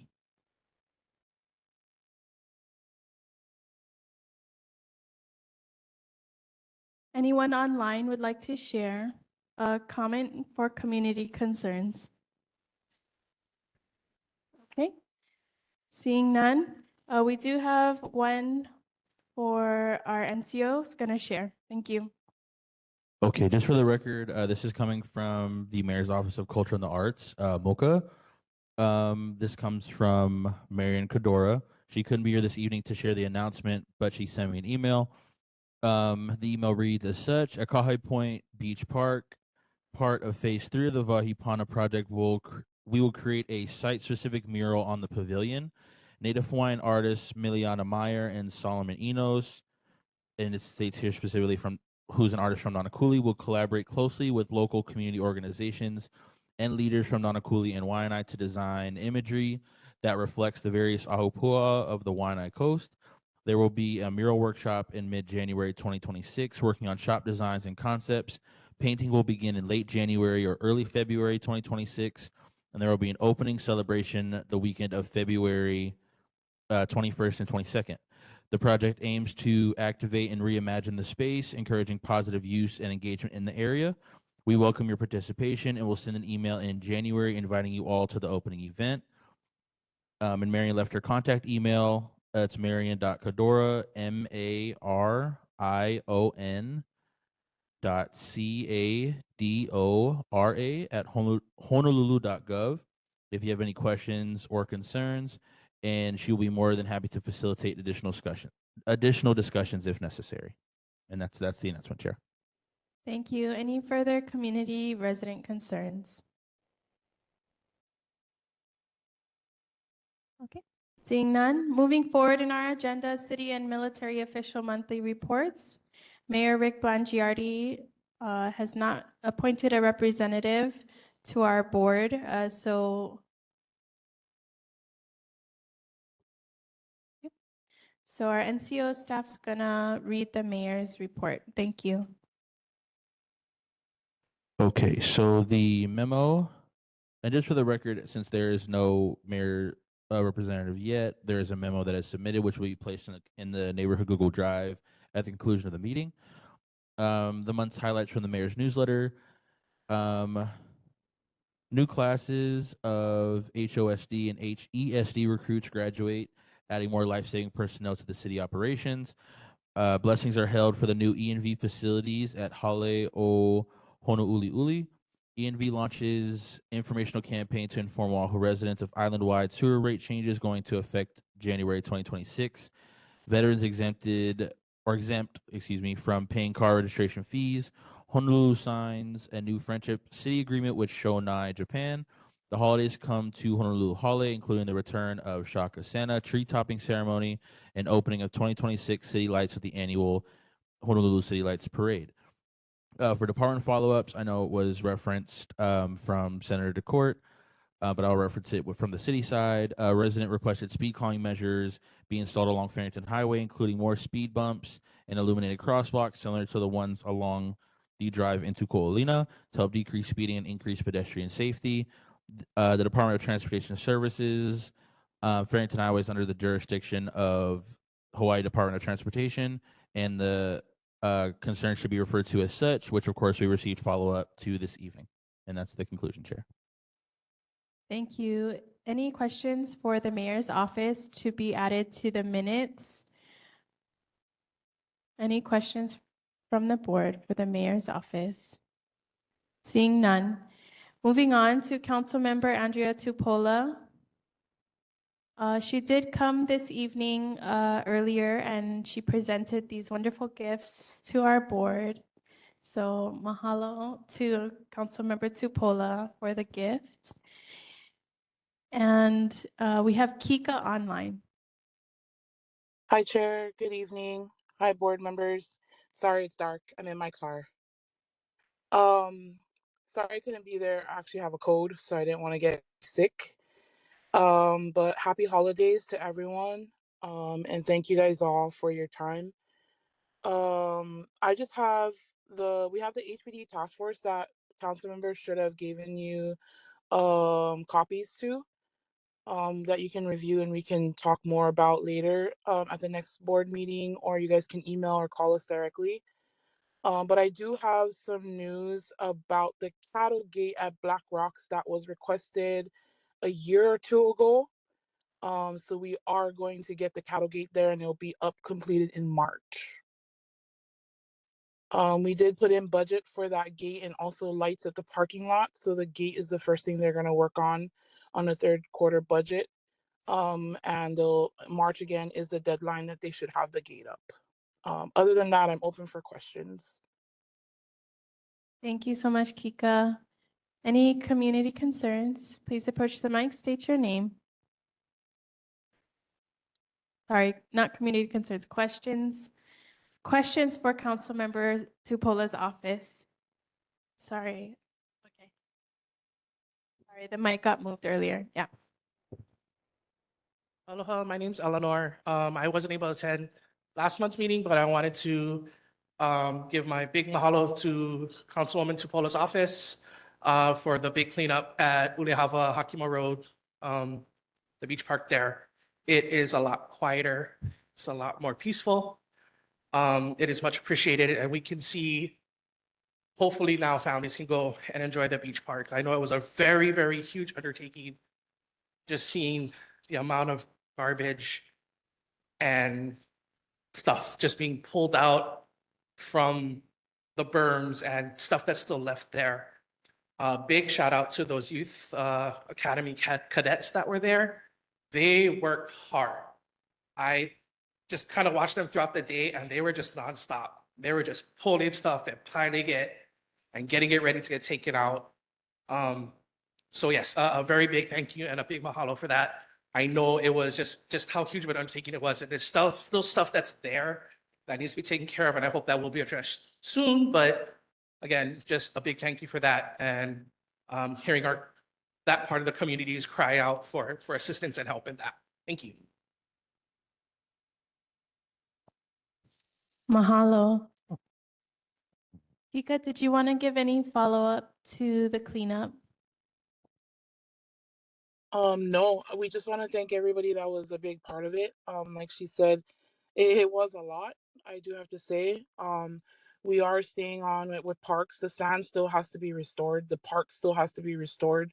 We do recommend that if you guys do utilize it, it does look clean, but it's not completely clean from our liking. We do want to do more there.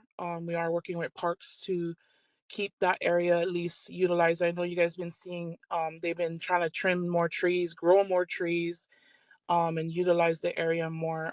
They are going to work on irrigation in the area possibly. But I did say that if we could focus on the sand restoration. But again, we want to thank everybody for being patient. Our next year, we're looking towards more Waianae side, which is Makaha. So I just want to share our next cleanup actually will be in Lahi Lahi, that beach park there in Makaha. So it'll be our first cleanup for the year on February 7th. Thank you. Any further questions from the community for Councilmember Tupola's office? Seeing none, moving to the board. Any questions or comments from the board? Board Member Cowles, Board Member Meyer. Hi, Kika. How are you? I got a question. Can you check on some unauthorized campers at Maʻili Beach Park? There's about 15 to 20 of them, all tent set up all along the ocean side of the park. It looks like some of them moved in from Uliava. Well, you can see them. You can see them on the whole coastline of Maʻili Beach Park. When you drive over there, you'll see them there. I was wondering if you can have somebody check on that because I know they're not supposed to be there. Thank you. Chair, can I address real quick? Yes. Okay. I know we recently had an SPO meeting with HPD, and that was a high ask from some of the elected officials. Darius Kila. They are going to be doing an SPO there in the area soon. We did ask that we make sure we do a lot of heavy outreach so that they're not moving back to Nānākuli or back to any other areas we cleaned and further down. So they are looking at cleaning that area. And then HPD did let us know that the patrol officers or the beat officers are trying to stay closer in that Maʻili area to address and let them know that they can't stay there. So I'll get an update from them and then keep you guys posted. Thank you. Board Member Myers. Thank you, Chair. Thank you, Kika. I was looking over the report that Councilmember Tupola had dropped off, the report of the Honolulu Police Department Staffing and Retention Task Force. Please mahalo her for this report. If you go to it was really eye-opening for me. Page 5 shows us that in 2025, there's 450 vacancies compared to prior years. So it's the highest amount of vacancies.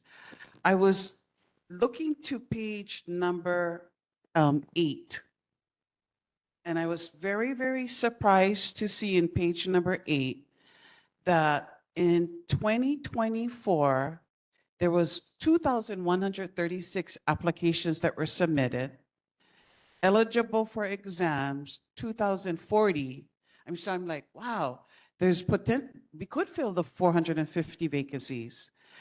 Sat for the exam, 1,301. Passed the exam, 1,016. Cleared the background check, 897. But then the final hires was only 98. How did we go from, they went through all the steps, because originally I was thinking, oh, they don't want to, we don't have interest in coming to work in City County of Honolulu for a police department because either number one, cost of living in Hawaii was too high, or number two, the pay is too low. But here I see that there was recruitment, people applied, people went through all the steps necessary, but there was a big gap between they got cleared, but then the final hires only was 98. Like, I'm trying to understand those numbers. And then when I go on the page number 9, I saw that the top 10 recruitment disqualifiers, there's entrance exam, no show, failed to schedule. But clearly on the previous page, there were people that actually took the exam, 1301, passed the exam, 1016. So even though there were people that failed or no showed for the exam, we still had people that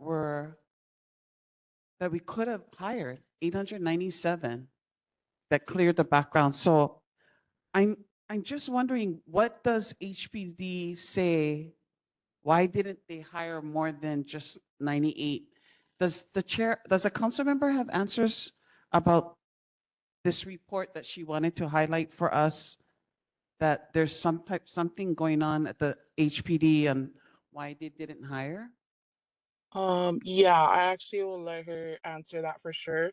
I notated that actually. And I'll have her answer that, or if you need it before the next neighborhood board, we can email you. I guess there was a Q&A possibly, because they did meet with and show this report. Some of the reports are all coming from the task force or HPD itself, so. Thank you. This is really eye-opening. I still got to go through the other pages, but I'm trying to assimilate how did so many people not get hired. So I'm hoping we can get that answer because clearly people showed interest, they took the exam, they passed the background. So I'm just kind of bewildered right now. Mahalo. Mahalo. Board Member Ayo. I think I can answer some of those questions for the board. The process, although you might fill out an exam and you pass the exam, shows on the scale, yeah? They cleared the background check, but when they do the background check, then they'll find different odds and ends in the background check. If he's got a record, and if you have a record, you cannot have a felony record, so that would eliminate you right away. Yeah. No, that's this, but you got to go to this side of it. But this is the side that's really going to tell you. On page 9, will tell you how they failed. So how they failed, if you look at the numbers, they'll come out to at the bottom.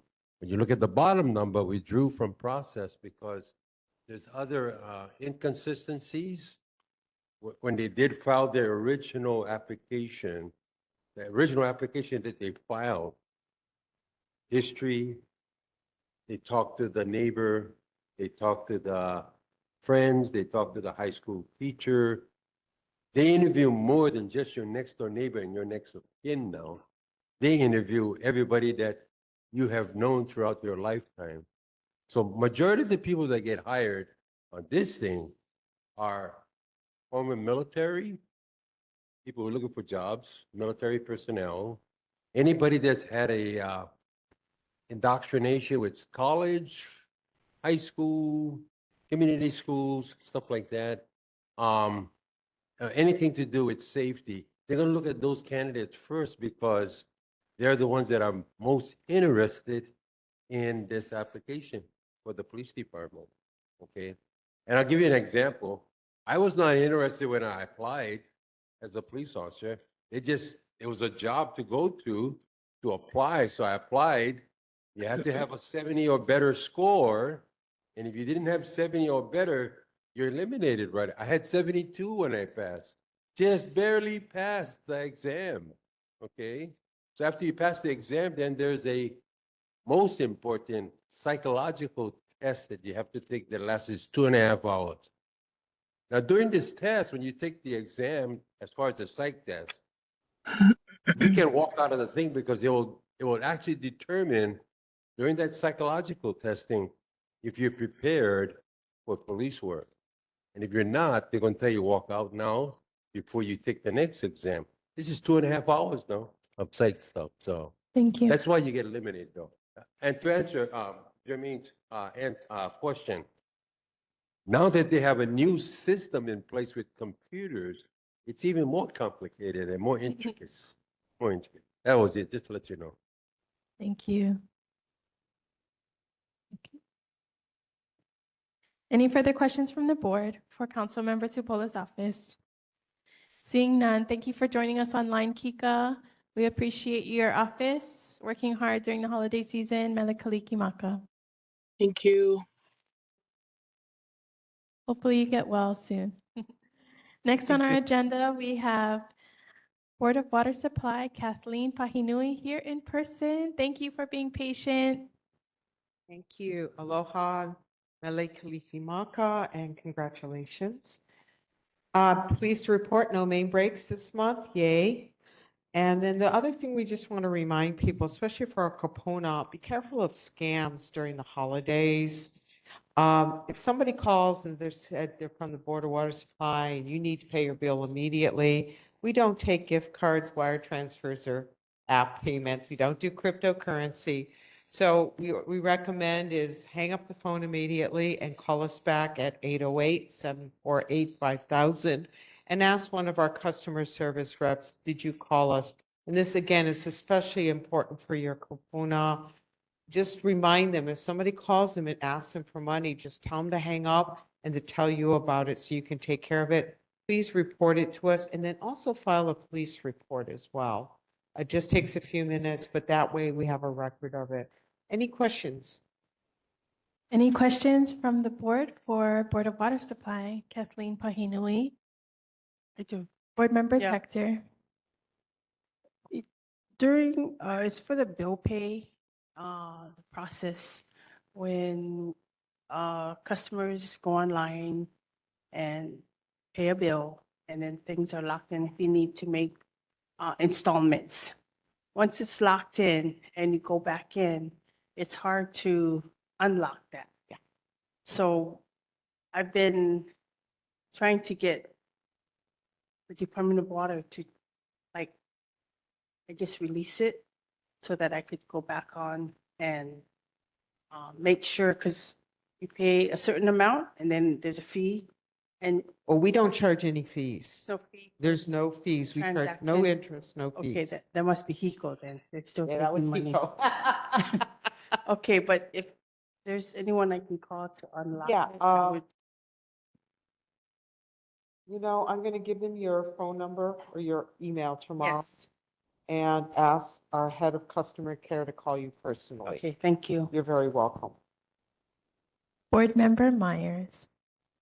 Aloha, Kathleen. Thank you for coming. I have a question regarding Waianae Boat Harbor. So I had just learned tonight about the $100,000 a month water bill. So at the boat harbors, does Board of Water Supply or the boat harbor masters have a plan of action of ensuring that water, because doesn't get excessively used or used by the public and not by the boaters? And the reason for that is Waianae Neighborhood Board, I had attended virtually at the beginning of December, and the chair, Terry, had stated she drove by the Waianae Boat Harbor and someone was leaving the water on while they were taking a bath. And, you know, instead of turning them off, soap themselves down, then rinse themselves off, they were just letting it run full blast. Is there a way to, because, you know, we're all asked to protect water, watch for leakages, etc. So is there a plan of action that Board of Water Supply institutes at the parks, city parks, and at like the Waianae boat harbors to make sure that water doesn't get wasted? Yes and no. It is the responsibility of DOBAR and DPR to make sure that their facilities and their fixtures are in good working order. However, when we do get complaints, we will call them directly. We have a great relationship with DPR, and they usually act pretty quickly whenever we call in a complaint to them. A few years ago, we did work with DOBAR about the various boat harbors across the island because we had gotten complaints, not just for Waianae, but other community small harbors. And so the boat harbor masters went out and started turning off, you know, cutting back on the number of fixtures that the boaters could use. And there was a big hue and cry about that because the boat users were like, hey, you know, and I can't rinse my boat. So what I'll do though is we're probably due for another letter to send to Director Chang and probably Ed over at Dobar to remind their customers to turn off the water and things like that. We have no way of monitoring or preventing people doing from the actions. That really is up to the harbor master. Thank you, Jermaine. Thank you. Any further questions for Kathleen with Board of Water Supply? Would we be able to get an updated timeline to the fire hydrant installation with? I have that on my Maʻili? my follow-up for January. Okay, I have to be honest with you, I probably am not going to have anything much to say other than it's in design, but I did have it in my follow-up for you guys. Okay, and did the residents on the street, did a notice get sent out? Not yet, because we're too far out from actually engaging with the residents. We need to have something to show them and get their input on, like for the placement of the fire hydrants and things like that. We know people want it, but to get actual input, we need to show them a design. But don't worry, I will keep following up on it, and I had planned on that. Thank you for bringing that up. Thank you. If in the planning process, we can entertain a town hall for the residents so that concerns can be raised and we can definitely. be assistant to that process. Absolutely, and we'll bring it to this board as well. Okay, Thank you. wonderful.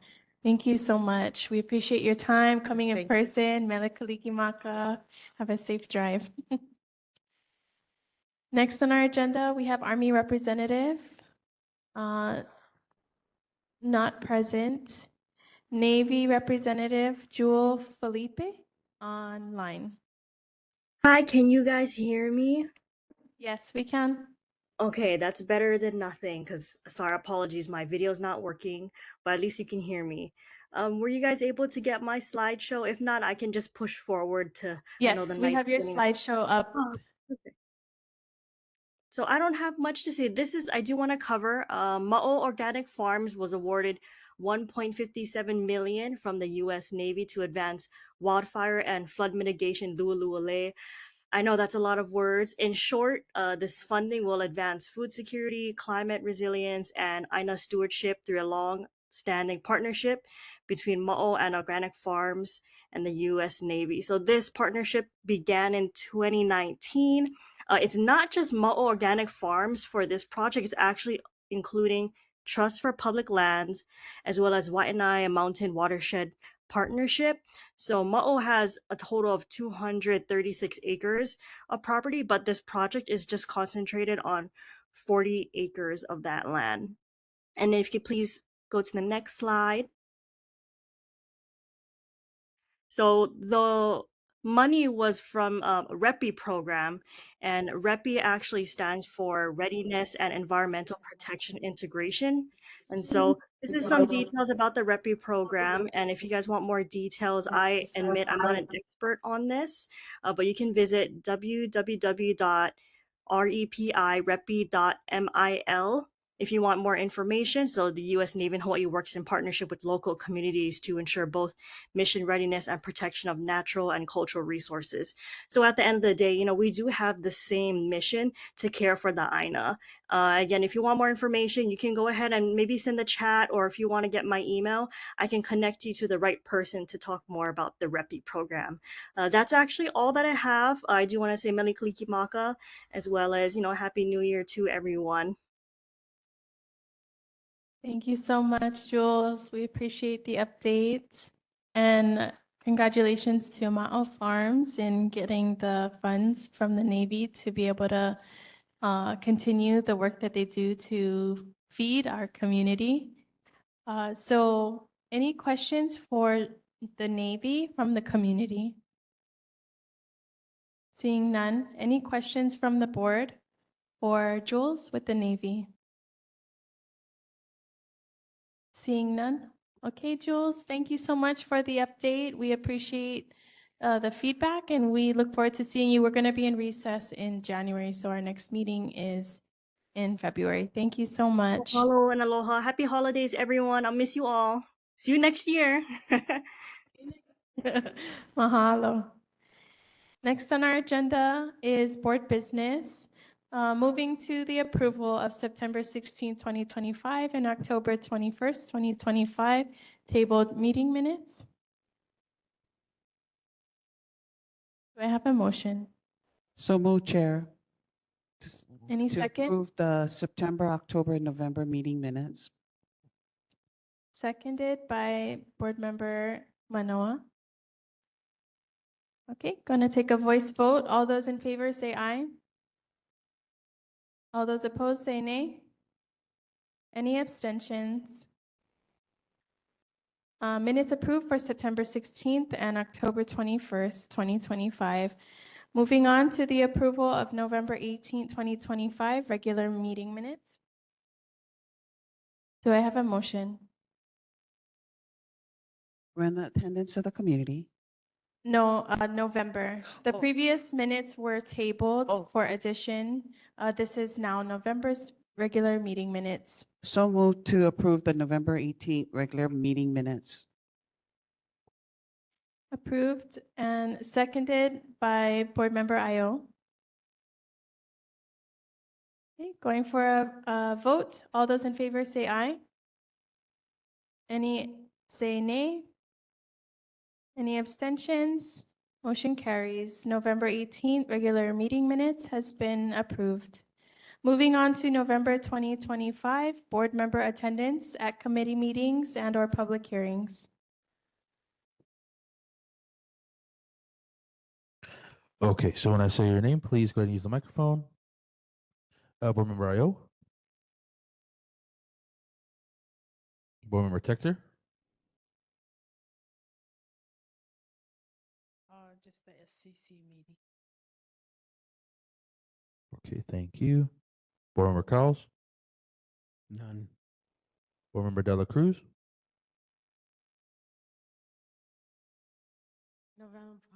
November 5, Y9 board meeting, November 6, government shutdown relief, Aloha Stadium, neighborhood special meeting, charter business, November 7, Ulu Ova cleanup, November 8, Y9 business incubator, November 9, follow up with the Ulu Vaha, November 13, Kapuna council meeting, November 14, Hawaiian Affairs meeting and class on genealogy and royal patent. November 18, Nānākuli board. November 19, talk story with Rep. Morioka, Waianae Makaha district. November 21 and 22, two-day function, Imu with the Royal Order, Waianae Moku, and Our Lady of Heao for community distribution. Thank you. Board Member Myers. On November 4th, Waianae Neighborhood Board meeting. On November 18th, the HHL Hawaiian Homes Commission meeting. On November 19th, Rep. Kila's Town Hall on Fire Marshal and New Hero. And November 24th, OHA's Board of Trustee meeting. Thank you. Board Member Simpson. 11/2 community worship night for support of our recent loss in our community. November 16th, community event for TEA. 11/17, SSW committee meeting. 11/21, SSW press conference. 11/22, Elipayo food distribution at NHIS. And I don't remember the date, but SCC at NHIS. Board Member Manoa. November 1st, City of Joy food distribution. November 4th, Y9 neighborhood board meeting. November 5th, Kavaihona governing board meeting, introduce a letter to the board. November 6th, special Nānākuli-Māʻili neighborhood board meeting in regards to the commission amendment session. November 7th, 2025 Mayor's Arbor Day celebration at Sea Country. November 8th, Waianae-Moku Informational Emergency Preparedness Event out in Waianae. November 12th, Hawaii Cable Landing Site Visit. November 16th, West Side Prayer and Worship Fellowship for TEA. November 19th, Rep Kila Town Hall meeting for meeting the Fire Marshal and Yuhiro. And then attended the November 22nd, the Laku Okoa event at Kawaihona, Okana'awao. Thank you. Board Member Weaver. Tonight's meeting, I've been at SCC, I've been at the firehouse. I can't give you the dates, but it's been an eventful month. Thank you. And Chair Augustine.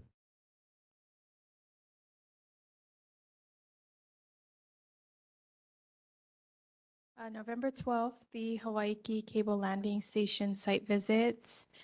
November 13th, Land and Water Committee meeting. November 16th, Tea's worship night,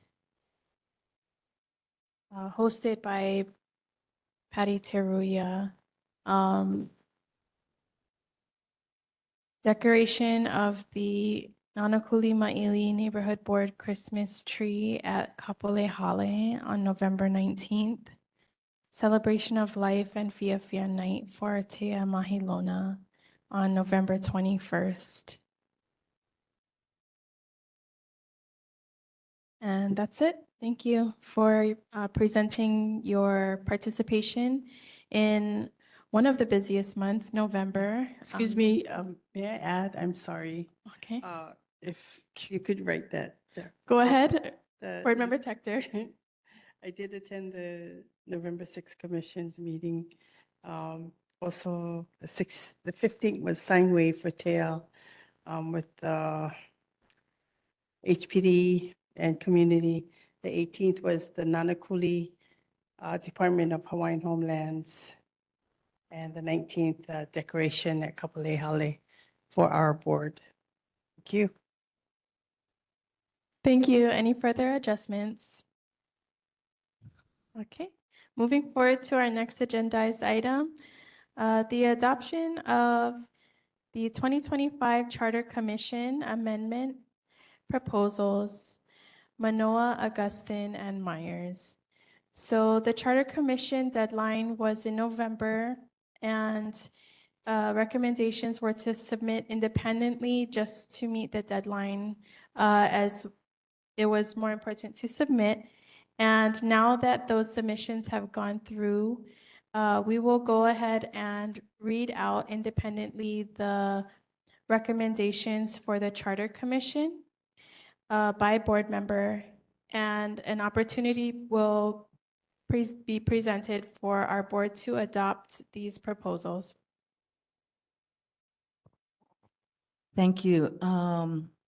So one of the amendments that I submitted is identified as P255 in the category of elections.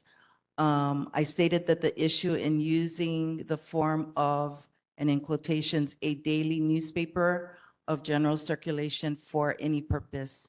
That's included in sections 15-102 and section 15-105. The reference was to the 1992 General Elections Charter Amendment, question number 9. It is understandable for that time that a daily newspaper was the main form of communication to the community. However, since the closure of many newspapers and fewer journalists, the item needing to be communicated, election items to be communicated to the community in this form is very limited. So the change that I had suggested that besides newspapers, daily, weekly, monthly newspapers, public online websites, all other public libraries, at all public libraries and all local radio stations and other social media platforms be given the opportunity to post and advertise elections, and that it not be limited to the daily newspaper. So that was P255. Second one. Okay, the second one that I submitted was P275, the category of government efficiency. So there was also no, so this had to do with employees that are transferring from one department to the other. It covered several sections, so several, section 16, 116, section 16, 117, 118, 119, 123, 129, 131, 132, 135, and 137. And what was mentioned in here is when, I'll just read this section, sorry. There should also be no loss of employment earlier than a general 6-month period because of a charter amendment of the resolution, unless the employee is found to be unfit, so not skilled or not able to learn the necessary skill within a determined amount of time. If the employee is unsafe, there is documentation of unsafe physical, emotional, etc., behavior towards self and others, or has displayed through documentation or evidence unsatisfactory performance practices on periodic employee evaluations or documents of incidences. And this I brought up because when an employee is being transferred from one department or section to another, there is coverage. It mentions benefits for the employees, that benefits will transfer over from one department to the other, but it does not say anything about a probationary period and safeguarding an employee's transfer to continue to be employed until they can be evaluated or be able to find another job. And so I wanted to just ensure that those that are transferring has enough time to make any changes in case their new employer would want to terminate them. Thank you. Thank you. Under Augustine, proposal number 265. The issue is to set specific targets for resource allocation to underserved districts. Often funds that are appropriated to a project is not immediately released to complete necessary projects, which can be detrimental to public safety. Examples, we have the Waianae Police Station, Park and Recreation, building maintenance, and roadway improvements. So the request for change is to the city to allocate no less than 10% of annual new general fund capital improvement monies to underserved districts as defined by the city and county until such allocations achieve parity with other districts. Within 5 years, cities shall report to the Charter Commission on progress and recommend adjustments. And so this is the submission under Augustine, and this will clarify and improve accountability for transparency and improve delivery of public service. Board Member Meyer. Thank you, Chair. So I submitted P212. It's regarding landfill, equitable siting of long-term waste disposable facilities. So I'd asked for them to insert under the Department of Environmental Services, the city department that manages landfills and siting of new landfills. And so I had asked that any district that has hosted a landfill after 1980 should, that there should be equitable siting in amongst other districts, the other 8 districts on the city and county of Honolulu before they circle back to creating a new landfill in District 1, our district. And so we have hosted from 1941 to 1946, Ke'alahuva Dam, Ke'awaula Dam. And then from 1985 to present, PVT landfill. And from 1989 to present, Waimanalo Gouch. So for over 40 years, we've been hosting landfills. And so I asked for them to insert verbiage into the charter so that there would be equitable siting in other districts and policies that they must adhere to before they come back to District Number 1. And then also Charter P271 to address homeless, to insert in the Parks and Recreation part of the charter, the Parks and Recreation Department, that they create a new homeless encampment response and park restoration program. So the issue that I highlighted to the charter is that the city and county of Honolulu has no consistent system to respond to long-term homeless encampments in our public parks, especially along the Waianae Coast and other shoreline access areas. Many of these parks are oceanfront and are used daily by families, keiki kupuna fishermen, paddlers, and cultural practitioners. And when encampments are allowed to remain for long periods of time without coordinated outreach or cleanups, these spaces become unsafe and unsanitary. So these are ongoing reports of human waste being disposed directly into the sand or ocean, contamination of near-shore waters, open fires, drug activity, and residents having been harassed or prevented from using the parks. So currently, the city only responds when residents complain, and even then, the response is inconsistent and temporary because there is no established resource and accountable program to address encampments and to connect individuals to shelter and services. So I'm asking that they create a homeless encampment response and park restoration program with included program establishments, timetables, et cetera, policies that this new department under the Parks and Rec, or this new program, would be effectuate for encampments to be removed on a timely basis, which will force the state and the city to have long-term solutions for our homeless community members, because currently they're not addressing it. Mahalo, Chair. Thank you.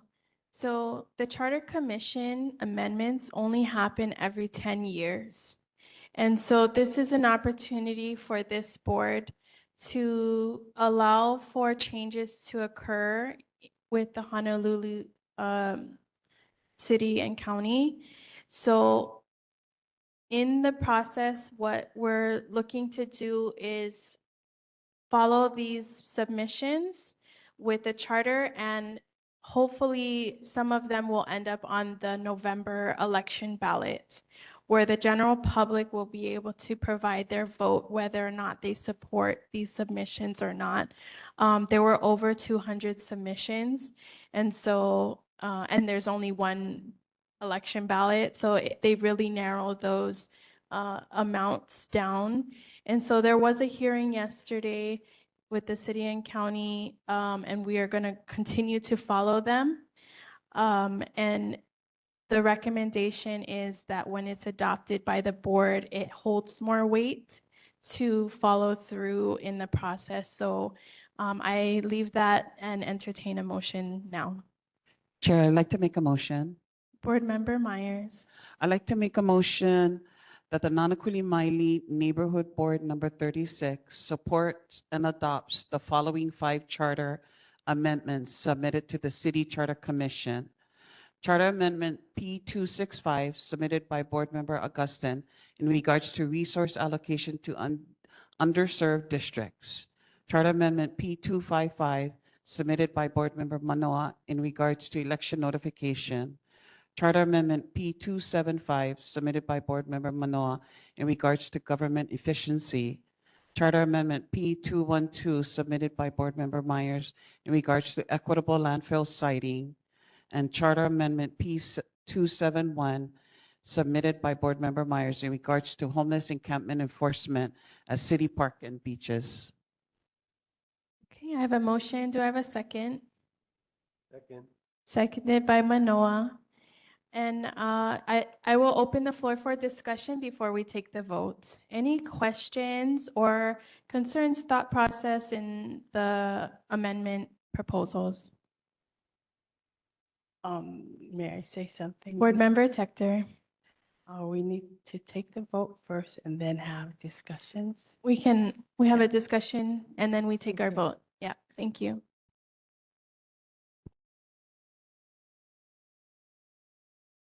Seeing none, okay. We will go for the voice vote. All those in favor say aye. Aye. All those opposed say nay. Any abstentions? Motion carries. The Honolulu Charter Amendment Proposal submissions by Manoa, Augustine, and Myers are now adopted and will be indicated as submissions from the Nānākuli-Māʻili Neighborhood Board. Thank you. Moving on to the next item, DPP hearing, December 5th, 2025, review of testimony for the Hawaii Cable Landing Station. I'm going to pass it to the Chair of Land and Water, Board Member Manoa. Thank you. So I want to thank my Chair Augustine for attending this meeting on December 5th to give testimony in opposition of Hawaii Cable Landing Station. And one of the main reasons why is we were still in discussion on some of the questions that they had responded to in a letter in June, I think it was 2025. However, there were still some of the responses from the letter still didn't satisfy our questions, and there were other questions that we brought up during the site visit that we were still in discussion with Hawaii at that time. When we were at the site visit, there was no urgency, or we were not notified that there would be this DPP hearing on December 5th. We thought we had a good working relationship with the representative, but that kind of didn't happen. He did send an apology note after the fact, after he found out that Chair Augustine had attended the meeting and that I had written a letter in opposition. I'm just going to read the email that I sent as to why it's in opposition. So the email reads to the Department of Planning and Permitting, please see attached testimony in opposition to the SMA major permit application number 2025 SMA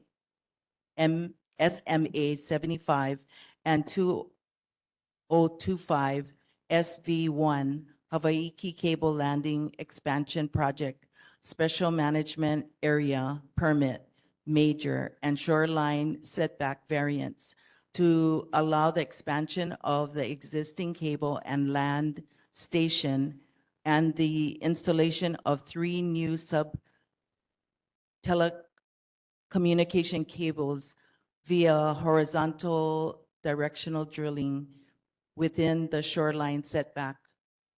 I did continue to say I am requesting an IEP, environmental impact assessment, be completed before the application be acknowledged. Please see questions. And so I tried to attach the questions that were written in the statement in the letter. During one of our board meetings, Board Member Myers had shared 3 questions with Dave, who was representing Hawaii.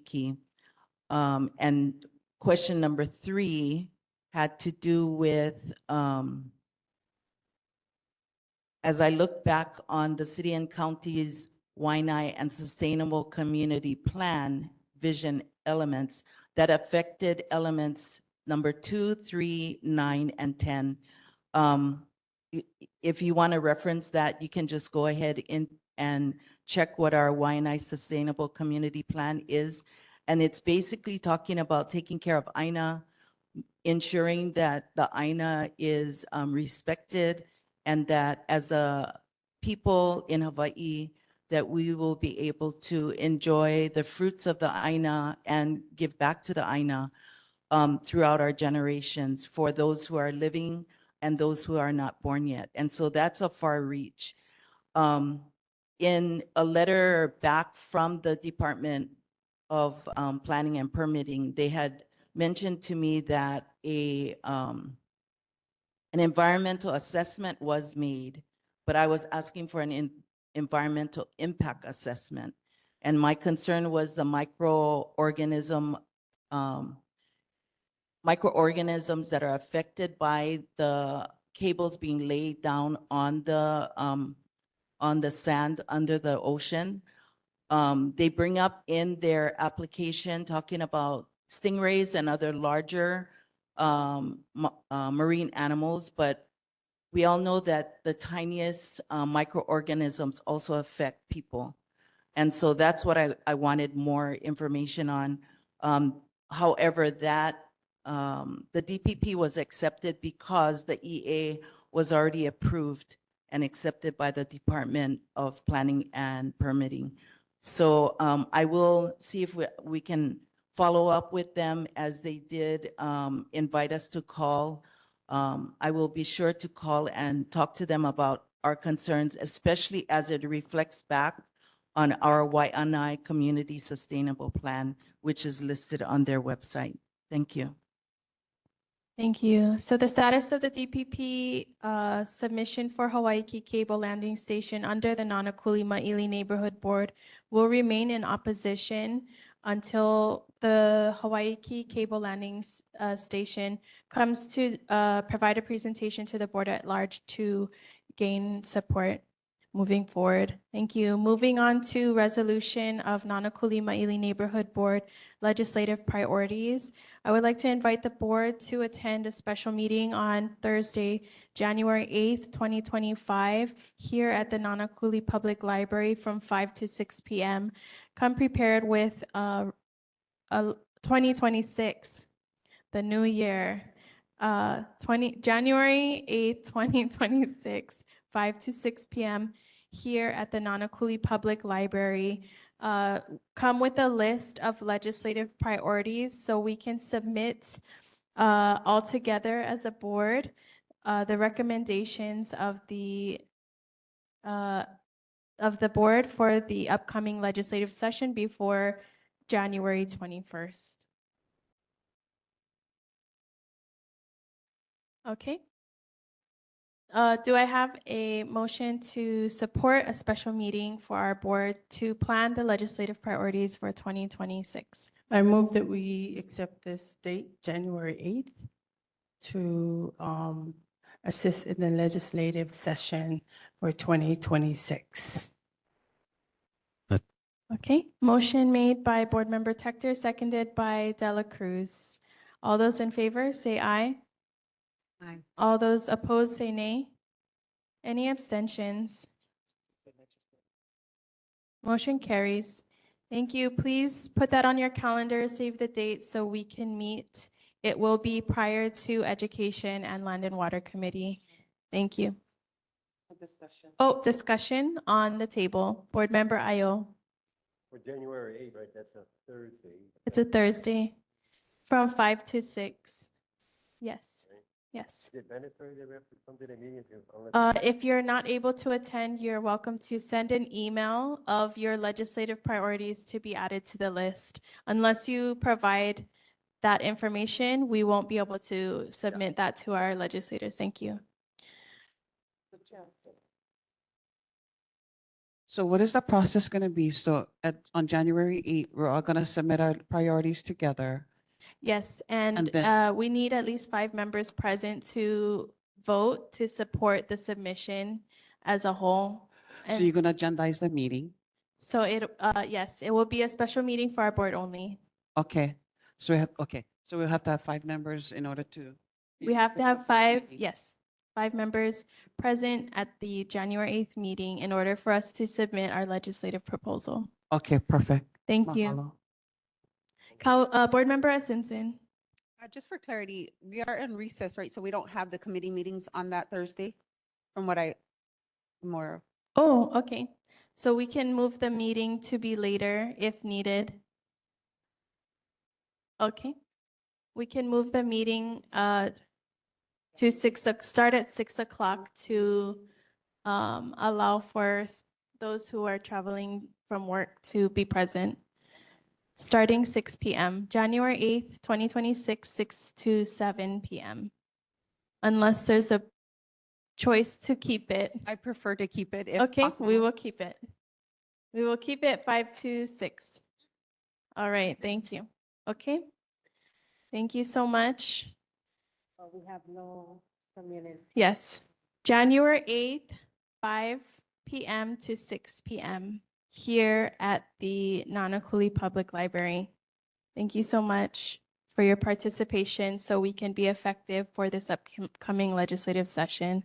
Okay, moving on to committee reports. Transportation Chair Jermaine Myers. Thank you, Chair. So I didn't have a meeting on December, the first Thursday. I wasn't feeling well, so I canceled the December 4th meeting. However, for January, since the first Thursday is on New Year's Day, the library gave me Friday, January 2nd. So that's one of the months that, because Thursday falls on a holiday, I'm going to be having my meeting on Friday, January 2nd, which means by this Monday, I'm going to file with Jeffrey my committee meeting agendas for transportation and for housing and zoning. So can I lump it up in both? Okay, so on Friday, January 2nd, the day after New Year's, I will be having the Transportation Committee meeting from 6:30 to 8, and then followed by the Housing and Zoning Committee meeting from 8 to 9:30. So anybody that's interested, watch for the agenda.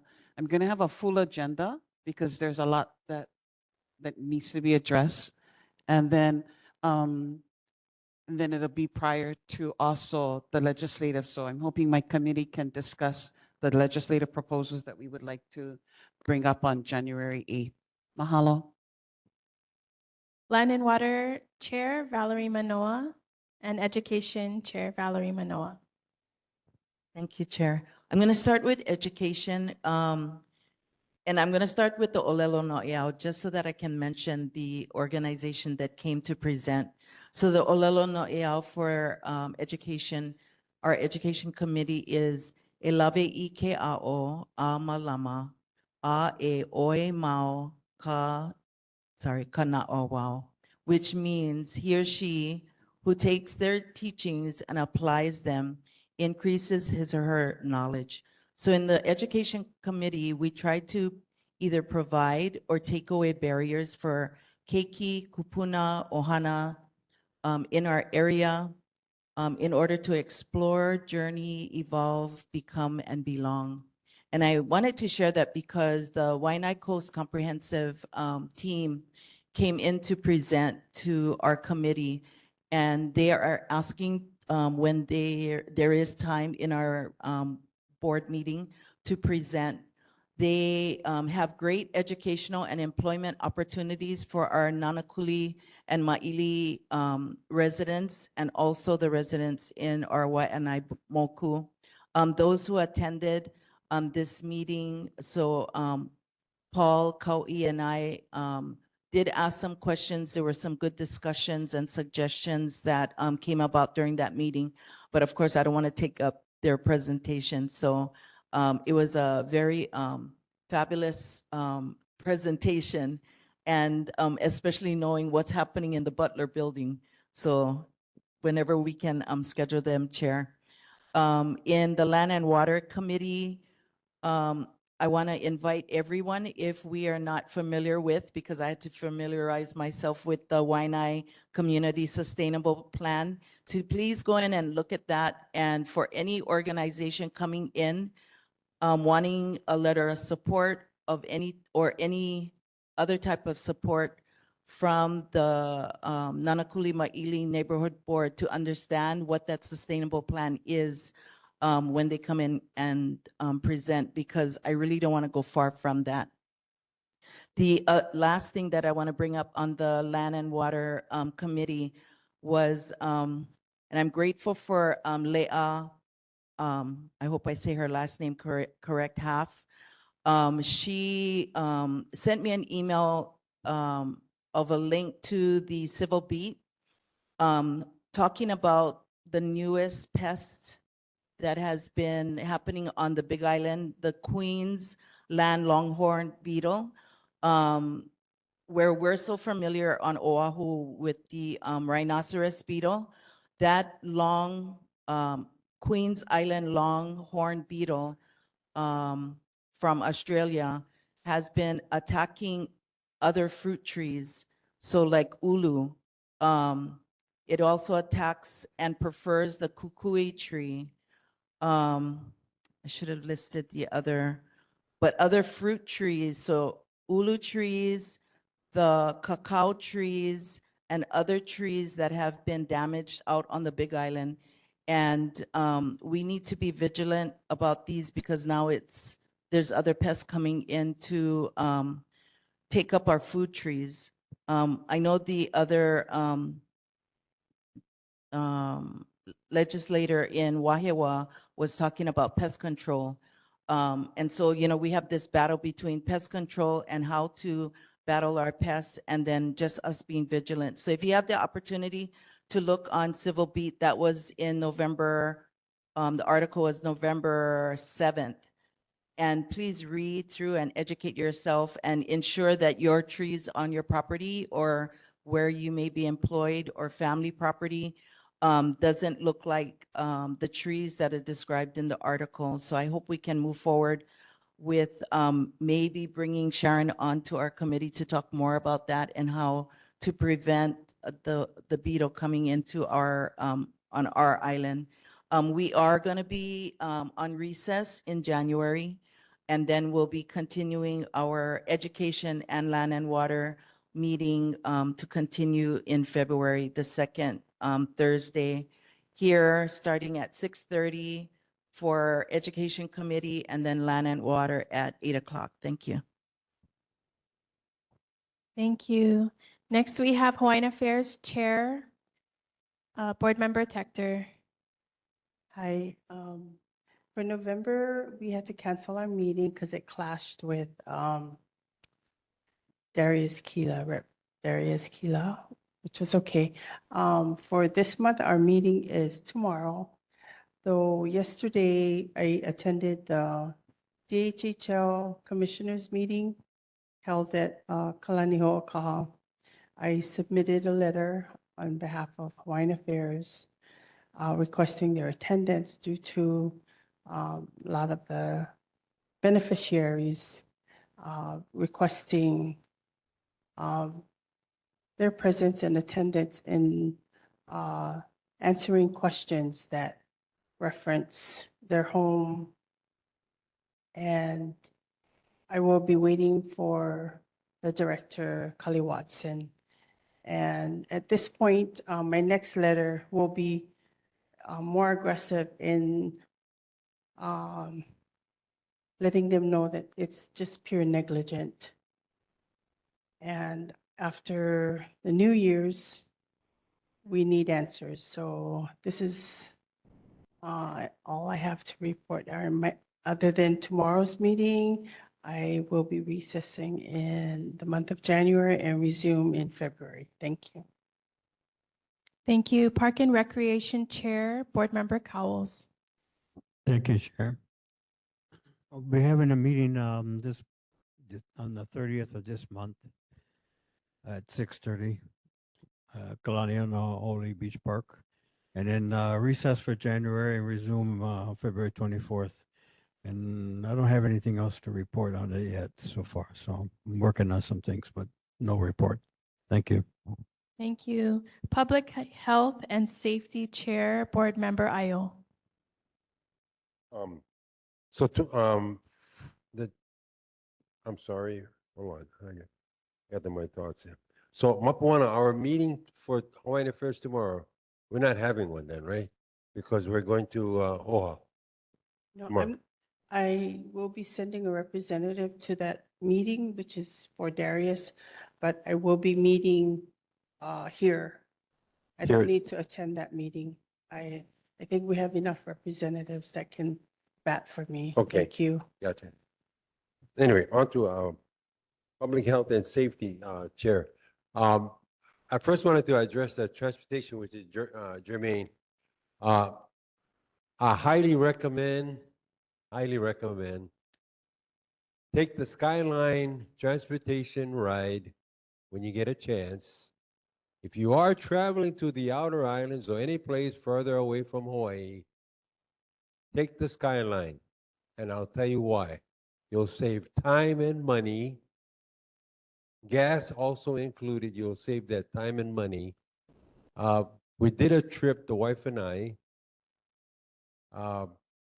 went from Nānākuli to UH West parking lot where you can park your car there if you had to. But we got dropped off and we got on the Skyline, and the Skyline took us directly to the airport. Only took 25 minutes. No traffic. Get off the Skyline, elevator down to Hawaiian Airlines parking lot, walk across the street, check in, and you're at your gate within the next 20 minutes. So if you figure it out, you'd save all that time in traffic if you had to drive. You don't need to drive anymore. Just have somebody drop you off at UH West. That's for transportation. I thought I'd make a recommendation. The other one, in regards to public health and safety, the health part of this thing is, I'm pretty sure if we have to go out there and find out how many people have relocated from Maʻili, or not Maʻili, but from Princess Kahanu Estates. I know of 2 families already relocated from Princess Kahanu Estates because of the bad air that they're submitted to. Okay, they're related to me. They have a son and a daughter. The daughter is now experiencing difficulties in breathing and stuff, and she's only, I believe, 9 or 10 years old. So they relocated. They sold their place at Princess Kahanu, and they moved all the way to Makaha. Just point of interest in regards to health. Okay, and they're a young couple. They're only in their 40s. So I think of all the older people that live in Princess Kahanu Estates, that the air quality there for them must be worse for them because of their age, I'm thinking. But anyway, that's the health part of it.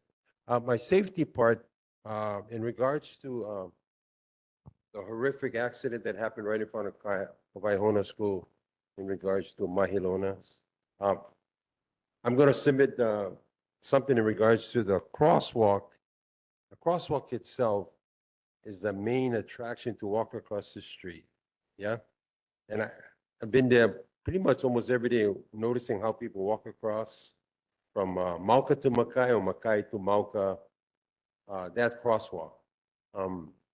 I think we have to illuminate the crosswalk, not so much put the thing up above, but illuminate the crosswalk, that it becomes a point of, it glares in your eye, especially at night if somebody's going to walk across, especially if somebody's going to walk across. Even though the light might be red, once that light goes across the street, indicating somebody's walking, because that's all you got to do, just hit the button. The light comes on, even though the light's red. But we all seen this already. And no matter what intersection you go through on the Fairhaven Highway, you have those red lighters, people who go through the red light. They go through the red light because they like get there faster. They're late already. And that's what occurred. People going through the red light. But anyway, we're going to try put something together so we can submit for legislation. Thank you. Thank you so much. We appreciate you, each of the chairs, for hosting their committees every month. And it takes a lot of time and dedication to meet the sunshine law requirement, to submit the agenda, to coordinate with all of the people who are coming forward to present and make their requests to the board. And so for that, we just want to mahalo you, all of the chairs of our committees, for your dedication and time in making sure that nothing goes unnoticed within our community, everything gets addressed, and our community has multiple resources to access and address concerns that they may have. So with that said, I just want to say mahalo on behalf of the Nānākuli-Māʻili Neighborhood Board. Each of you have a placard here. It's a little magnet that says Nānākuli-Māʻili Neighborhood Board, mahalo for serving in 2025. So yes, you can add it to your refrigerator. We've done this every year for the past 2 years. So if you want to continue to serve, you can rack up a whole line of annual mahalo for serving on the neighborhood board. Yes, and we just want to say a big mahalo to Jeffrey. He's our NCO staff here. He's been instrumental in making sure our agendas are posted. We have multiple agendas throughout the month, and he makes sure that it gets mailed out on time to all of the community members so that everyone stays engaged.